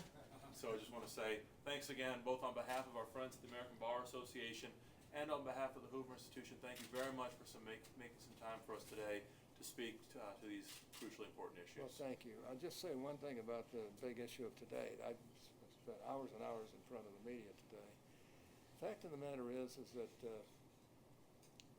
is that we've really never, in the last 75 years, put Supreme Court justices on the bench during a presidential election year. And there's good reason for that. The Democrats are trying to say that you must do your duty. I gave a speech here for the Federalist Society last Friday, and they apparently had about 20 young people geared who paid their way, $20 apiece for that meal, and stood up and kept chanting in the loudest of terms so nobody else could hear anything, do your job. Well, I explained that we are doing our job. We're doing it the right way, and we're not going to get run over just because the president feels that he can run over us. The fact of the matter is that if this was reversed and the Democrats were in our position, I guarantee you there would be no judge under these circumstances.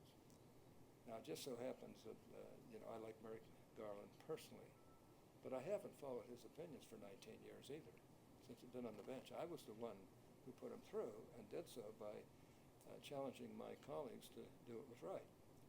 So I don't have any objections to Merrick personally, and this is not a personal thing. This is a desire to put this in a context where it really makes sense. And it doesn't make sense in this really lousy presidential year. Now, I had the good experience of talking with the Donald here today as well. And I told him I couldn't endorse him because everybody I endorse, it's a kiss of death to them. And because I started out with Jeb Bush and then Marco Rubio. And so I think he was glad I didn't endorse him today. But I'm open to helping him in every way I possibly can, or anybody else. And John Casey's I know well. But to make a long story short, with regard to Supreme Court justices, Joe Biden said we shouldn't do that in a presidential year. So did Harry Reid. So did Pat Leahy. And these were the people who started this colossal mess of Supreme Court judging, or judging of Supreme Court judges or justices, starting with really Bob Bork. They're the ones that started filibustering these people. And so for them to come in and act like they're holier than thou, give me a break. So I just wanted to make that very intellectual point to all of you. We could have another conference next week if you'd like.